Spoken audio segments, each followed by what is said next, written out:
ನಮಸ್ತೆ, ಎಲ್ರಿಗೂ ನಮಸ್ಕಾರ. ಇವತ್ತು ಭವಿಷ್ಯ ದರ್ಶಿನಿ 2023 6ನೇ ಸಂಚಿಕೆಗೆ ಎಲ್ಲರಿಗೂ ಸ್ವಾಗತ. ನನ್ನ ಹೆಸರು ಗಂಗಾಧರ್ ಅಂತ.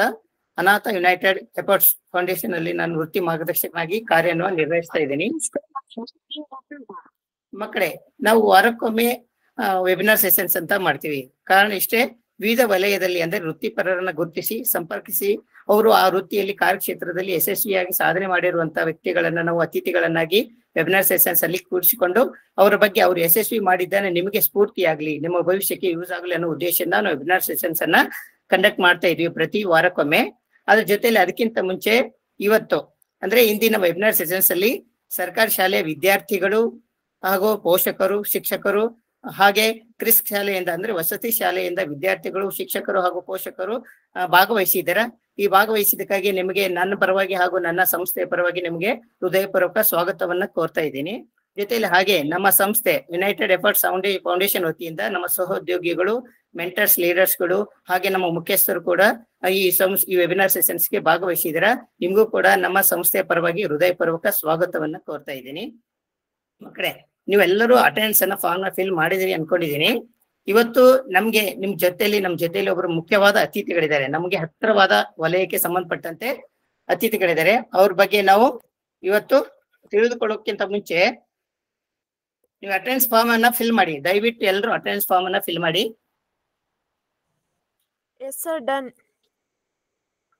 ಅಟೆಂಡೆನ್ಸ್ ಫಾರ್ಮ್ ಫಿಲ್ ಮಾಡಿ. ನಿಮ್ ಚಾಟ್ ಬಾಕ್ಸ್ ಅಲ್ಲಿ ಬರ್ತಾ ಇದೆ.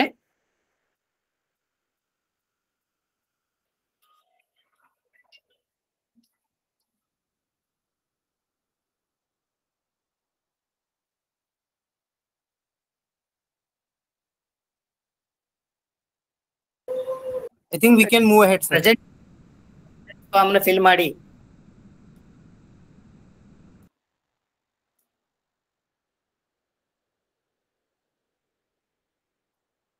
ಓಕೆ, ಒಂದು ವಿಡಿಯೋ ಬರುತ್ತೆ, ಅಬ್ಸರ್ವ್ ಮಾಡಿ ಮಕ್ಕಳೇ. ವಿಡಿಯೋದನ್ನ ಗಮನಿಸಿ. ಈಗ ವಿಡಿಯೋ ಸ್ಟಾರ್ಟ್ ಆಗುತ್ತೆ. ಒಂದು 2 ನಿಮಿಷ ವಿಡಿಯೋ ಇರುತ್ತೆ. ಅದನ್ನ ತುಂಬಾ ಚೆನ್ನಾಗಿ ಗಮನಿಸ್ಬೇಕು ನೀವು. ಅದ್ರ ಬಗ್ಗೆ ಪ್ರಶ್ನೆಗಳು ಬರುತ್ತೆ ಚಾಟ್ ಬಾಕ್ಸ್ ಅಲ್ಲಿ. ಅದು ಏನು ತಿಳ್ಕೊಂಡ್ರೆ ಅದ್ರ ಬಗ್ಗೆ बोलो कैसे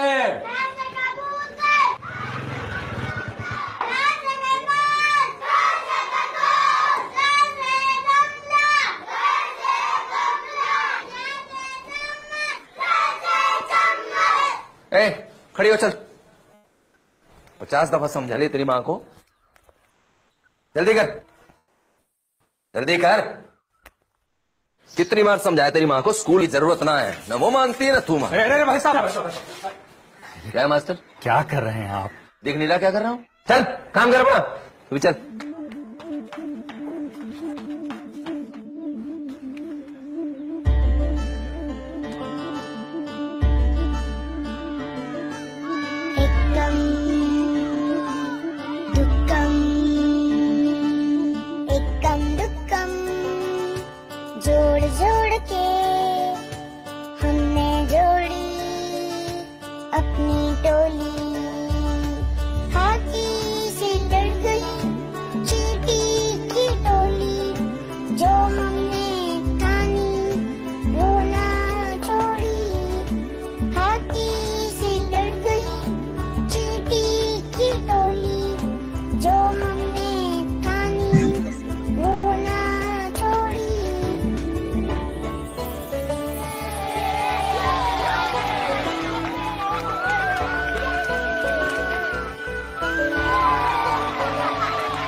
हर बुरी जिद का इलाज है एक अच्छी जिद. जिद करो, दुनिया बदलो. दैनिक ಮಕ್ಕಳೇ, ವಿಡಿಯೋ ಅಬ್ಸರ್ವ್ ಮಾಡಿದ್ರಾ?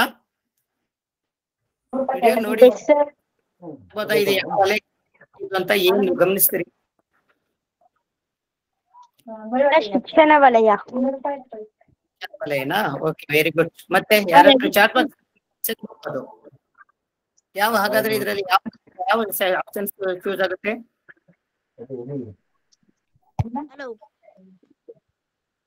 ಮೂರು ಇದ್ದಿಲ್ಲ, ಒಂದ್ ಅಕ್ಕಿ ಕೊಟ್ಟಿನಿ, 2 ಇರ್ಬೋದ.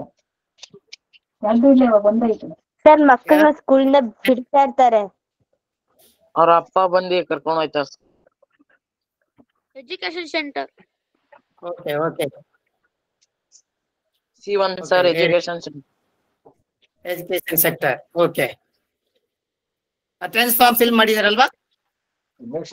ಸರ್ ಇವತ್ತು ನಾವು ನಮ್ ರಿಲೇಟೆಡ್ ವಲಯ ಯಾವುದು? ಎಜುಕೇಶನ್ ಸೆಕ್ಟರ್ ಅಂದ್ರೆ ಶಿಕ್ಷಣ ವಲಯದ ಬಗ್ಗೆ ಇವತ್ತು ನಾವು ತಿಳಿದುಕೊಳ್ಳೋಣ. ಅದಕ್ಕಿಂತ ಮುಂಚೆ ನಮ್ಗೆ ಈ ಕ್ಷೇತ್ರಕ್ಕೆ ಸಂಬಂಧಪಟ್ಟಂತ ವೃತ್ತಿಯಾಗಿ ಕಾರ್ಯವನ್ನ ನಿರ್ವಹಿಸ್ತಾ ಇದ್ದಾರೆ. ಇವ್ರ ಹೆಸರು ಬಂದ್ಬಿಟ್ಟು professor doctor Subrahmanya Bhat sir ಅಂತ. ಇವರು ಅಂದ್ರೆ ಈಗ ಪ್ರಸ್ತುತ ಇವ್ರು ಏನಪ್ಪಾ ಅಂದ್ರೆ ಗೌರವಾನ್ವಿತರು ಈಗ HOD ಆಗಿ ಕಾರ್ಯವನ್ನ ನಿರ್ವಹಿಸ್ತಾ ಇದ್ದಾರೆ. ಅಂದ್ರೆ ಮುಖ್ಯಸ್ಥರು ಕನ್ನಡ ಹಾಗೂ ಸಂಸ್ಕೃತ ವಿಭಾಗ, GT institute of management and research ಅಂದ್ರೆ ಬೆಂಗಳೂರಿನಲ್ಲಿ ಸುಂಕದಕಟ್ಟೆಯಲ್ಲಿ ಪ್ರಸ್ತುತವಾಗಿ ಪ್ರಾಧ್ಯಾಪಕರು ಮತ್ತೆ ಕನ್ನಡ ಹಾಗೂ ಸಂಸ್ಕೃತ ಪ್ರಾಧ್ಯಾಪಕರಾಗಿ ಕಾರ್ಯವನ್ನ ನಿರ್ವಹಿಸ್ತಾ ಇದ್ದಾರೆ. ಇವರ ಸಂಕ್ಷಿಪ್ತ ಸ್ವಲ್ಪ ಪರಿಚಯವನ್ನ ಮಾಡ್ಕೊಡಕ್ಕೆ ಇಷ್ಟಪಡ್ತಿದ್ದೀನಿ. ಇವರು ವ್ಯಕ್ತಿ ಪರಿಚಯ ಬಂದ್ಬಿಟ್ಟು ಇವರು ಜನನ 1983 ಮೇ 7ನೇ ತಾರೀಕಿನಂದು ಕುಮಟಾ ತಾಲೂಕಿನ ಉಮಾಮಹೇಶ್ವರದಲ್ಲಿ ಜನನವಾಗುತ್ತೆ. ಇವರು ತಂದೆ ಶ್ರೀ ಶಾಂತರಾಮ ಭಟ್ಟ, ತಾಯಿ ಶ್ರೀಮತಿ ರಾಧಾ. ಇವರು ವಿದ್ಯಾಭ್ಯಾಸ ಬಂದ್ಬಿಟ್ಟು ಸ್ವಗ್ರಾಮದಲ್ಲಿ ಇವರು ಪ್ರಾಥಮಿಕ ಶಿಕ್ಷಣವನ್ನು ಪೂರೈಸ್ತಾರೆ. ನಾವು ಇವರ ಎಜುಕೇಶನ್ ಫುಲ್ ಕಂಪ್ಲೀಟ್ ಇವತ್ತು ಇವ್ರ ಬಗ್ಗೆ ಪರಿಚಯವನ್ನು ಮಾಡ್ಕೊಡ್ಬೇಕಾದ್ರೆ ಒಂದ್ ದಿವಸ ಕೂಡ ಸಾಕಾಗಲ್ಲ. ಅಷ್ಟು ಇವರ ಬಗ್ಗೆ ಹೇಳ್ಬೇಕಂದ್ರೆ ತುಂಬಾನೇ ಸಾಧನೆ ಮಾಡಿರುವಂತ ಅಚೀವ್ಮೆಂಟ್ ತುಂಬಾನೇ ಇದೆ. ಈಗ ನಾವು ಮಧ್ಯದಲ್ಲಿ ಅವ್ರ ಜೊತೆಯಲ್ಲಿ ನಾವು ಸಂದರ್ಶನ ಮಾಡ್ತಾ ಹೋಗ್ಬೇಕಾದ್ರೆ ಅವ್ರ ಬಗ್ಗೆ ಕಂಪ್ಲೀಟ್ ಆಗಿ ತಿಳ್ಕೊಳ್ಳೋಣ. ಸರ್ ನಮಸ್ತೆ ಸರ್, ವೆಲ್ಕಮ್. ಸ್ವಾಗತ ಸರ್, ಸ್ವಾಗತ. ತಿಳಿಸ್ತಿದ್ಯಾ ಸರ್? ಕೇಳ್ತಾ ಇದೆಯಾ ವಿಡಿಯೋ ಸರ್? ಆನ್ ಮಾಡೋದು, ಸರ್ ನಮಸ್ತೆ. ವಿಡಿಯೋ ಆನ್ ಮಾಡಬಹುದಾ?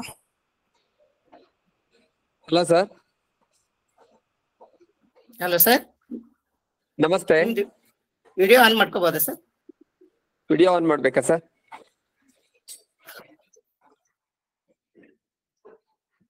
ಹಲೋ ನಮಸ್ತೆ ಸರ್.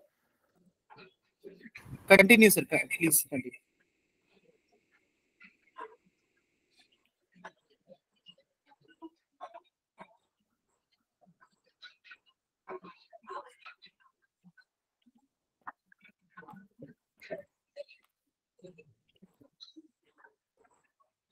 Hello sir.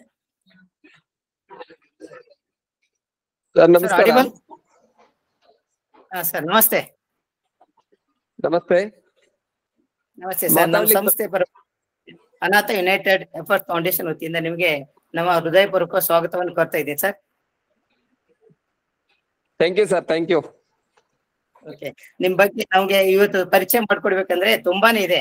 ಅದು ನಾವು ಸಂದರ್ಶನ ಮಧ್ಯದಲ್ಲಿ ನಿಮ್ ಬಗ್ಗೆ ಪರಿಚಯ ಮಾಡ್ಕೊತೀವಿ. ಈಗ ಸದ್ಯಕ್ಕೆ ನಿಮ್ಮ ಕ್ಷೇತ್ರದಿಂದ ವೃತ್ತಿ ಬಗ್ಗೆ ಕೇಳ್ತಾ ಇದ್ದೀನಿ ಸರ್ ಪ್ರಶ್ನೆಗಳನ್ನ. ಮೊದಲಿಗೆ ನಿಮ್ಮ ಕೆಲಸ ಕ್ಷೇತ್ರ ಬಗ್ಗೆ ತಿಳ್ಕೊಂಡು ಬಯಸಲು ಇಷ್ಟಪಡ್ತೀನಿ ಸರ್ ನಾನು. ಅಂದ್ರೆ ನೀವು ಈಗ ಪ್ರೆಸೆಂಟ್ ಆಗಿ ಯಾವ ವೃತ್ತಿಯನ್ನು ಕೆಲಸದ ಮಾಡ್ತಾ ಇದ್ದೀರಿ ಸರ್? ಯಾವ ಕಾರ್ಯವನ್ನ ನಿರ್ವಹಿಸ್ತಾ ಇದ್ದೀರಾ ಸರ್? ಇವಾಗ ನಾನು ಕನ್ನಡ ಮತ್ತೆ ಸಂಸ್ಕೃತ ಹೇಳುವಂತಹ ಭಾಷಾ ವಿಷಯವನ್ನ ಬೋಧಿಸುವಂತಹ ಬೋಧಕನಾಗಿ ವೃತ್ತಿಯನ್ನ ಮಾಡ್ತಾ ಇರುವಂತದ್ದು. Okay sir, okay sir. ನಾನು HOD ಮತ್ತೆ ಕನ್ನಡ ಮತ್ತು ಪ್ರಾಧ್ಯಾಪಕವಾಗಿ ಕಾರ್ಯವನ್ನು ನಿರ್ವಹಿಸ್ತಾ ಇದ್ದಾರೆ. ನಿಮ್ಮ ಪಾತ್ರ ಏನ್ ಸರ್? ಎರಡು ಯಾವ ತರ ಪಾತ್ರ ನಿಮ್ಮಲ್ಲಿ ಪಾತ್ರವನ್ನು? ನನ್ನ ಕಾಲೇಜ್ ಬಂದು GT institute of management and research ಅಂತ. ಇಲ್ಲಿ ಸಾಮಾನ್ಯವಾಗಿ ವಿದ್ಯಾರ್ಥಿಗಳು ವಾಣಿಜ್ಯ ವಿಭಾಗವನ್ನ ಅಧ್ಯಯನ ಮಾಡಿ ವಾಣಿಜ್ಯ ಕ್ಷೇತ್ರದಲ್ಲಿ ತಮ್ಮದೇ ಆದಂತಹ ಸಾಧನೆಯನ್ನ ಮಾಡುವಂತಹ ಸದುದ್ದೇಶವನ್ನ ಇಟ್ಕೊಂಡು ಬರ್ತಾರೆ. ಹೀಗಿರುವಾಗ ಸಾಮಾನ್ಯವಾಗಿ ವಾಣಿಜ್ಯ ಕಾಲೇಜಿನಲ್ಲಿ ಭಾಷಾ ಪ್ರಾಧ್ಯಾಪಕರಿಗೆ ಯಾವ ರೀತಿಯ ಕೆಲಸ ಇರುತ್ತೆ ಹೇಳುವಂತದ್ದನ್ನ ನಾವು ಗಮನಿಸಿದ್ರೆ, ಮಕ್ಕಳಿಗೆ ಬೇಕಾದಂತಹ ಆಯಾ ಹಂತದ ಮೌಲ್ಯಗಳನ್ನ ಬಿತ್ತರಿಸಿ ಆ ಮೌಲ್ಯಗಳನ್ನ ಅಭಿವೃದ್ಧಿಸುವುದರ ಮೂಲಕವಾಗಿ ಅವರ ಜೀವನಕ್ಕೆ ಬೇಕಾದಂತಹ ಸಾತ್ವಿಕ ನಡೆಗೆ ಬೇಕಾದಂತಹ ಶಿಕ್ಷಣವನ್ನ ಭಾಷಾ ಶಿಕ್ಷಕರಾಗಿ ನಾವು ಕೊಡಬೇಕಾಗಿದ್ದು ನಮ್ಮ ಅಗತ್ಯತೆ ಅಂತ ಹೇಳಿ ತಿಳ್ಕೊಂಡು ನಾವು ಅದನ್ನ ಅತ್ಯಂತ ಶ್ರದ್ಧೆಯಿಂದ ಆ ದಿಕ್ಕಿನಲ್ಲಿ ಮಕ್ಕಳಿಗೆ ಹಿತಬೋಧನೆಯನ್ನ ಕಾಲಘಟ್ಟದಲ್ಲಿ ಮಾಡ್ಕೊಂಡು ಸಾಕ್ತಾ ಇದ್ದೇವೆ sir. Very good sir, thank you sir. Next sir, ಎಷ್ಟು ವರ್ಷದ ಅನುಭವ ಇದೆ ಸರ್ ಇಲ್ಲಿ HOD ಅಥವಾ ಪ್ರಾಧ್ಯಾಪಕರಾಗಿ ಕಾರ್ಯನಿರ್ವಹಿಸ್ತಾ ಇರೋದು? ನಾನು ಪ್ರಾಧ್ಯಾಪಕನಾಗಿ 16 ವರ್ಷಗಳ ಒಂದು 16 ವರ್ಷಗಳ ಅನುಭವ ಇದೆ. ಈಗ 16ನೇ ವರ್ಷ ನಡೀತಾ ಇದೆ ನಾನು ಪ್ರಾಧ್ಯಾಪಕನಾಗಿ. Okay sir, okay. ಹಾಗೆ ಇಲ್ಲಿ ನಾನು- ನೀವು ಬಿಟ್ಟೆ ನೀವು HOD ಜೊತೆಯಲ್ಲಿ ಕನ್ನಡ ಮತ್ತು ಸಂಸ್ಕೃತ ಎರಡಕ್ಕೂ ಪ್ರಾಧ್ಯಾಪಕರಾಗಿ ಕಾರ್ಯನಿರ್ವಹಿಸ್ತಾ ಇದ್ದೀರಾ. ಇದಕ್ಕೆ ಹೌದು. ನಿಮ್ಗೆ ಎರಡೂ ರೀತಿ ಕಾರ್ಯನಿರ್ವಹಿಸೋದಕ್ಕೆ ಯಾರಾದ್ರೂ ಪ್ರೇರೇಪಣೆ ಇತ್ತಾ ನಿಮ್ಗೆ? ಖಂಡಿತವಾಗಿ ನನ್ನ ದೊಡ್ಡಪ್ಪನ 2 ಜನ ಮಕ್ಕಳೇನಿದ್ದಾರೆ ಅವರು ವಿಜ್ಞಾನಿಗಳಾಗಿ ಜಾಗತಿಕ ಮಟ್ಟದಲ್ಲಿ ಹೆಸರನ್ನ ಮಾಡಿದಂತಹ ವ್ಯಕ್ತಿಗಳು ಇಬ್ರು ಕೂಡ. ಹೀಗಿರುವಾಗ ನಾನು ಕೂಡ ವಿಜ್ಞಾನ ವಿಭಾಗವನ್ನ ಆಯ್ಕೆ ಮಾಡಿಕೊಂಡು ದ್ವಿತೀಯ PUC ಯವರೆಗೆ ವಿಜ್ಞಾನವನ್ನ ಮುಂದುವರಿಸಿಕೊಂಡೆ. ಆದ್ರೆ ವಿಜ್ಞಾನ ವಿಷಯದಲ್ಲಿ ನನಗೆ ಸಾಂದರ್ಭಿಕವಾಗಿ ಅದು ಸ್ವಲ್ಪ ಕಷ್ಟ ಆಳುವಂತದ್ದು ಮನವರಿಕೆ ಆದ್ಮೇಲೆ ನನ್ನದ್ದು second year PUC second year ಸಮಯದಲ್ಲಿ ನಾನು ವಿಜ್ಞಾನದ ವಿದ್ಯಾರ್ಥಿ ಆಗಿದ್ದಾಗ ನಂದು ಕೇವಲ 53% ಅಷ್ಟೇ ಆಯ್ತು. ಹೀಗಿರುವಾಗ ನಮ್ಮ ಮನೆಯಲ್ಲಿ ತಂದೆ ತಾಯಿಗಳು ಹೇಳಿದ್ರು, ಸಾಂದರ್ಭಿಕವಾಗಿ ನೀನು BSc ಅನ್ನು ಅಥವಾ ವಿಜ್ಞಾನ ವಿಭಾಗವನ್ನ ಆಯ್ಕೆ ಮಾಡ್ಕೊಂಡು ಹೋದ್ರೆ ಕೇವಲ ಪಾಸ್ ಆಗುವಂತದ್ದು ಅಥವಾ ನೀನು ಯಾವ ಸಾಧನೆಯನ್ನ ಮನಸ್ಸಿನಲ್ಲಿ ಇಟ್ಕೊಂಡು ಸಾಕ್ತೀಯೋ ಅದನ್ನ ರೀಚ್ ಆಗ್ಲಿಕ್ಕೆ ನಿನಗೆ ಆಗದೇನೂ ಇರಬಹುದು. ಹಾಗಾಗಿ ನೀನು ವೃತ್ತಿ ಶಿಕ್ಷಣಕ್ಕೆ ಅನುಕೂಲವಾಗುವಂತಹ ಶಿಕ್ಷಣವನ್ನ ಮಾಡಿದಲ್ಲಿ ಒಳ್ಳೇದಾಗಬಹುದು ಹೇಳುವಂತಹ ಸಲಹೆಯನ್ನ ಕೊಟ್ರು. ಆವಾಗ ನಾನು ಕೂಡ ಯೋಚನೆ ಮಾಡಿದೆ. ಹಾಗಾಗಿ ಆ ದಿಕ್ಕನ್ನ ಆಯ್ಕೆ ಮಾಡ್ಕೊಂಡಂತಹ ನಾನು ವಿಜ್ಞಾನದ ದಿಕ್ಕನ್ನ ಆಯ್ಕೆ ಮಾಡ್ಕೊಂಡಂತಹ ನಾನು ಮನಸ್ಸಿನಲ್ಲಿ ಪರಿವರ್ತನೆಯನ್ನ ಬಳಸ್ಕೊಂಡು ದ್ವಿತೀಯ PUCಯ ನಂತರದಲ್ಲಿ ನಾನು ವೇದಾಧ್ಯಯನಕ್ಕೆ ಅಂತ ಹೇಳಿ ಒಂದು ಇಡಗುಂಜಿ ಅಂತ ಹೇಳಿ ಉತ್ತರ ಕನ್ನಡದಲ್ಲಿ ಪ್ರಸಿದ್ಧವಾದಂತಹ ಬಾಲಗಣಪತಿಯ ಸನ್ನಿಧಾನ, ನಾರದ ಮಹರ್ಷಿಗಳಿಂದ ನಿರ್ಮಿಸಲ್ಪಟ್ಟಂತಹ ದೇವಸ್ಥಾನ ಹೇಳುವಂತಹ ಪ್ರತೀತಿಯು ಕೂಡ ಇದೆ. ಅಲ್ಲಿ ನಾನು ವೇದಾಧ್ಯಯನವನ್ನ, ಕೃಷ್ಣ ಯಜುರ್ವೇದ ನನ್ನ ಮನೆತನದ ಮೂಲವಾದಂತಹ ವೇದ ಅದು. ಹಾಗಾಗಿ ಆ ವೇದವನ್ನ ಅಧ್ಯಯನ ಮಾಡ್ಲಿಕ್ಕೆ ನಾನು ಪ್ರಾರಂಭಿಸಿದೆ. ಆ ವೇದಾಧ್ಯಯನವನ್ನ ಮಾಡ್ತಾ ಮಾಡ್ತಾ ಸಾಗುವಾಗ ನನಗೆ ಮನಸ್ಸಿನಲ್ಲಿಯೇ ಒಂದು ರೀತಿಯ ನಾನು ಈ ಫೀಲ್ಡ್ನಲ್ಲಿ, ಅರ್ಥಾತ್ ನಮ್ಮ ಮನೆತನ ಹೇಳುವಂಥದ್ದು ಅದು ಪೌರೋಹಿತ್ಯದಿಂದ ಅಥವಾ ಅರ್ಚಕ ವೃತ್ತಿಯಿಂದ ಕೂಡಿದಂತಹ ನಮ್ಮ ತಂದೆಯವರು. ಸಾಮಾನ್ಯವಾಗಿ ನಾವು ಅರ್ಚಕ ವೃತ್ತಿಯನ್ನ ಮಾಡ್ಕೊಂಡು ಸಾಗ್ಬೇಕಂತ ಅನಿವಾರ್ಯತೆ ಇತ್ತು ಹೇಳುವಂಥದ್ದು ನಮ್ಮ ತಂದೆಯವರಿಗೂ ಕೂಡ ಇತ್ತು. ಅದು ಆ ಸಮಯದಲ್ಲಿ ನಾನು ನನ್ನ ಹತ್ರ ವಿಜ್ಞಾನದ ವಿಷಯದಲ್ಲಿ ಸಮಾಜ ಬಯಸುವಷ್ಟು ಮೇಲ್ಮಟ್ಟದಲ್ಲಿ ನನ್ನ ಬದುಕನ್ನ ಕಟ್ಟಿಕೊಳ್ಳಲಿಕ್ಕೆ ನಾನು ಅಶಕ್ತನಾಗಬಹುದೇನೋ ಹೇಳುವಂತಹ ದಿಕ್ಕಿನಲ್ಲಿ ಅನಿವಾರ್ಯತೆಯಿಂದ ನಾನು ವೇದಾಧ್ಯಯನದ ಕಡೆಗೆ ತಿರುಗಿದಂತಹ ವ್ಯಕ್ತಿ ಆಗಿದ್ದೆ. ಹಾಗಿರುವಾಗ ನನಗೆ ಅನಿವಾರ್ಯವಾಗಿ ಓದಲೇಬೇಕಾದಂತಹ, ನಾನು ಆಯ್ಕೆ ಮಾಡ್ಕೊಂಡಂತಹ ಸಬ್ಜೆಕ್ಟಿನಲ್ಲಿ ನನಗೆ ಉನ್ನತವಾದಂತಹ ಒಂದು ಸ್ಥಾನಗಳು ಅಥವಾ ಅದಕ್ಕೆ ಸಂಬಂಧಪಟ್ಟಂತಹ ಜ್ಞಾನವನ್ನ ನನ್ನದಾಗಿಸಿಕೊಳ್ಳಲಿಕ್ಕೆ ನಾನು ಶಕ್ತನಾಗದೇ ಇದ್ದಾಗ ನಾನೇನ್ ಮಾಡಿದೆ, ನಮ್ಮ ತಂದೆಯವರಿಂದ ಬಳುವಳಿಯಾಗಿ ಅಥವಾ ನಮ್ಮ ಮನೆತನದಿಂದ ಬಳುವಳಿಯಾಗಿ ಬಂದಂತಹ ವೇದಾಧ್ಯಯನದ ಶಿಕ್ಷಣವನ್ನ ಆಯ್ಕೆ ಮಾಡ್ಕೊಂಡೆ. ಆವಾಗ ನನಗೆ ಒಂದು ರೀತಿಯಲ್ಲಿ ಜ್ಞಾನೋದಯ ಆದಾಗ ಆಯ್ತು. ನಾನು ಈ ಸಮಯದಲ್ಲಿಯೂ ಕೂಡ ಮತ್ತೆ ನನ್ನನ್ನ ನಾನು ಸಮಾಜಮುಖಿಯಾಗಿ ಬೆಳೆಸಿಕೊಳ್ಳದೆ ಹೋದ್ರೆ ಸಮಾಜ ನನ್ನನ್ನ ಹೇಗೋ ಗುರುತಿಸುತ್ತೆ ಹೇಳುವಂತಹ ಉದ್ದೇಶದಿಂದ ನಾನು ಅನಿವಾರ್ಯವಾಗಿ ಛಲವಾಗಿ ಓದ್ಲಿಕ್ಕೆ ಪ್ರಾರಂಭ ಮಾಡಿದೆ. ಓದುವ ಹಂತದಲ್ಲಿ ಸುಮಾರು 13 ಗಂಟೆಗಳ ಕಾಲ, ದಿನಕ್ಕೆ 13 ಗಂಟೆ ನಾನು ಓದ್ತಿದ್ದೆ. ಯಾವಾಗ ಸೆಕೆಂಡ್ PUC ಆದ್ಮೇಲೆನೆ ಸ್ವಲ್ಪ ಓದ್ಬೇಕು ಅನ್ನುವಂತ ಆಸಕ್ತಿ ಬಂತು. ಆ ದೇವಸ್ಥಾನದ ಇಡಗುಂಜಿ ಅಂತೇಳಿ ಬಾಲಗಣಪತಿಯ ದೇವಸ್ಥಾನದ ಗಣೇಶನ ಅನುಗ್ರಹವೂ ಇರಬಹುದು, ಸಿದ್ಧಿ ಮತ್ತೆ ಬುದ್ಧಿಗೆ ಅಧಿನಾಯಕನೇ ಗಣೇಶನು ಆಗಿದ್ರಿಂದ ಆ ಗಣಪತಿಯ ಅನುಗ್ರಹದ ಅಡಿಯಲ್ಲಿ ನಾನು ಅಲ್ಲಿ ವೇದಾಧ್ಯಯನವನ್ನ ಮಾಡಿದೆ. ಅಲ್ಲಿ 3 ವರ್ಷದ ವೇದಾಧ್ಯಯನವನ್ನ ಮುಗಿಸಿದ ನಂತರ ನಾನು ಉಡುಪಿಗೆ ಹೋದೆ. ಉಡುಪಿಗೆ ಹೋದಾಗ ಅಲ್ಲಿ ನಾನು ಜ್ಯೋತಿಷ್ಯವನ್ನ ಅಧ್ಯಯನ ಮಾಡ್ಬೇಕು ಅನ್ನುವಂಥದ್ದು ನನ್ನ ತಂದೆಯವರ ಒಂದು ಬಯಕೆಯಾಗಿತ್ತು. ನೀನು ಪೌರೋಹಿತ್ಯವನ್ನ ಅಧ್ಯಯನ ಮಾಡ್ತಾ ಇದ್ದೀಯ ಅಂತಂದ್ರೆ ನಮ್ಗೆ ಜ್ಯೋತಿಷ್ಯದ ಅಧ್ಯಯನವೂ ಕೂಡ ತುಂಬಾ ಮುಖ್ಯವಾಗಿರುತ್ತೆ ಹೇಳುವಂತದ್ದನ್ನ ಅವರು ತಿಳಿಸ್ಕೊಡ್ತಾ ಇದ್ರು. ಹಾಗಿರುವಾಗ ನಾನು ಯೋಚನೆ ಮಾಡಿದೆ, ಕೇವಲ ಜ್ಯೋತಿಷ್ಕನಾಗಿ ನಾನು ಸಮಾಜದ ಮುಂದೆ ಬಂದ್ರೆ ಪ್ರಯೋಜನಕಾರಿ ಅಲ್ಲ. ಹಾಗಾಗಿ ನಮ್ಮ ಇಡೀ ಕರ್ನಾಟಕ ರಾಜ್ಯದಲ್ಲಿ ಸರ್ಟಿಫೈಡ್ ಜ್ಯೋತಿಷ್ಯ ಅಥವಾ ಯೂನಿವರ್ಸಿಟಿಯಿಂದ ಜ್ಯೋತಿಷ್ಯಕ್ಕೆ ಮಾನ್ಯತೆ ಇರುವಂತ ಒಂದು ಕೋರ್ಸ್ ಇರುವಂತದ್ದು ಇಡೀ ಕರ್ನಾಟಕದಲ್ಲಿ ಉಡುಪಿಯಲ್ಲಿ ಮಾತ್ರ. ಉಡುಪಿಯಲ್ಲಿ ಶ್ರೀಮನ್ ಮಧ್ವ ಸಿದ್ಧಾಂತ ಪ್ರಬೋಧಿನಿ ಸಂಸ್ಕೃತ ಮಹಾಪಾಠಶಾಲಾ ಅಂತ ಒಂದು ಪಾಠಶಾಲೆ ಇದೆ. ಅಲ್ಲಿ ನಾನು ಜ್ಯೋತಿಷ್ಯ ವಿಭಾಗವನ್ನ ನನ್ನ ಅಧ್ಯಯನದ ಮುಖ್ಯ ವಸ್ತುವಾಗಿ ನಾನು ಪ್ರಾರಂಭ ಮಾಡಿದೆ. ಆವಾಗ ನನಗೆ ಒಂದು ಯೋಚನೆ ಬಂತು, ನಾನು ಡೇ ಕಾಲೇಜಿನಲ್ಲಿ ಜ್ಯೋತಿಷ್ಯವನ್ನ ಅಧ್ಯಯನ ಮಾಡ್ತಾ ಈವ್ನಿಂಗ್ ಕಾಲೇಜಲ್ಲಿ ಯಾಕೆ BA ಮಾಡಬಾರ್ದು? ನನಗೆ ಇಂಟ್ರೆಸ್ಟ್ ಇರುವಂತದ್ದು ಭಾಷಾ ವಿಷಯದಲ್ಲಿಯೂ ಕೂಡ ಇಂಟ್ರೆಸ್ಟ್ ಇತ್ತು ಸ್ವಲ್ಪ ಮಟ್ಟಿಗೆ. ಮೊದಲಿನಿಂದಲೂ ಕವಿತೆಗಳನ್ನ ರಚನೆ ಮಾಡುವಂತಹ ಹವ್ಯಾಸ ನನ್ನದಾಗಿತ್ತು. ಇಂತಹ ಸಂದರ್ಭದಲ್ಲಿ ನಾನು ಭಾಷೆಯನ್ನಾದ್ರೂ ಹಿಡ್ಕೊಂಡು ಹೋಗೋಣ ಹೇಳುವಂತ ಉದ್ದೇಶದಿಂದ ಈವ್ನಿಂಗ್ ಕಾಲೇಜಿಗೆ ನಾನು ಸೇರ್ಕೊಂಡೆ.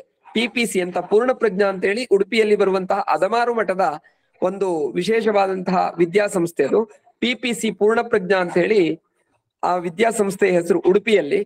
ನಾನು ಈವ್ನಿಂಗ್ ಕಾಲೇಜಲ್ಲಿ ನನ್ನ ಮುಖ್ಯ ವಸ್ತುವಾಗಿ ಅಂದ್ರೆ ಮುಖ್ಯ ವಿಷಯವಾಗಿ BAದಲ್ಲಿ ಮುಖ್ಯ ವಸ್ತುವಾಗಿ ಐಚ್ಛಿಕ ವಿಷಯವಾಗಿ ಕನ್ನಡವನ್ನ, ಮನಃಶಾಸ್ತ್ರವನ್ನ ಮತ್ತೆ ಎಜುಕೇಶನ್ ಶಿಕ್ಷಣ ಹೇಳುವಂತಹ ಈ 3 ವಿಷಯವನ್ನ ಐಚ್ಛಿಕ ವಿಷಯವಾಗಿ ಬಳಸ್ಕೊಂಡು BA ಶಿಕ್ಷಣವನ್ನ ಅಲ್ಲಿ ಪೂರ್ಣಗೊಳಿಸಿದ್ದೆ.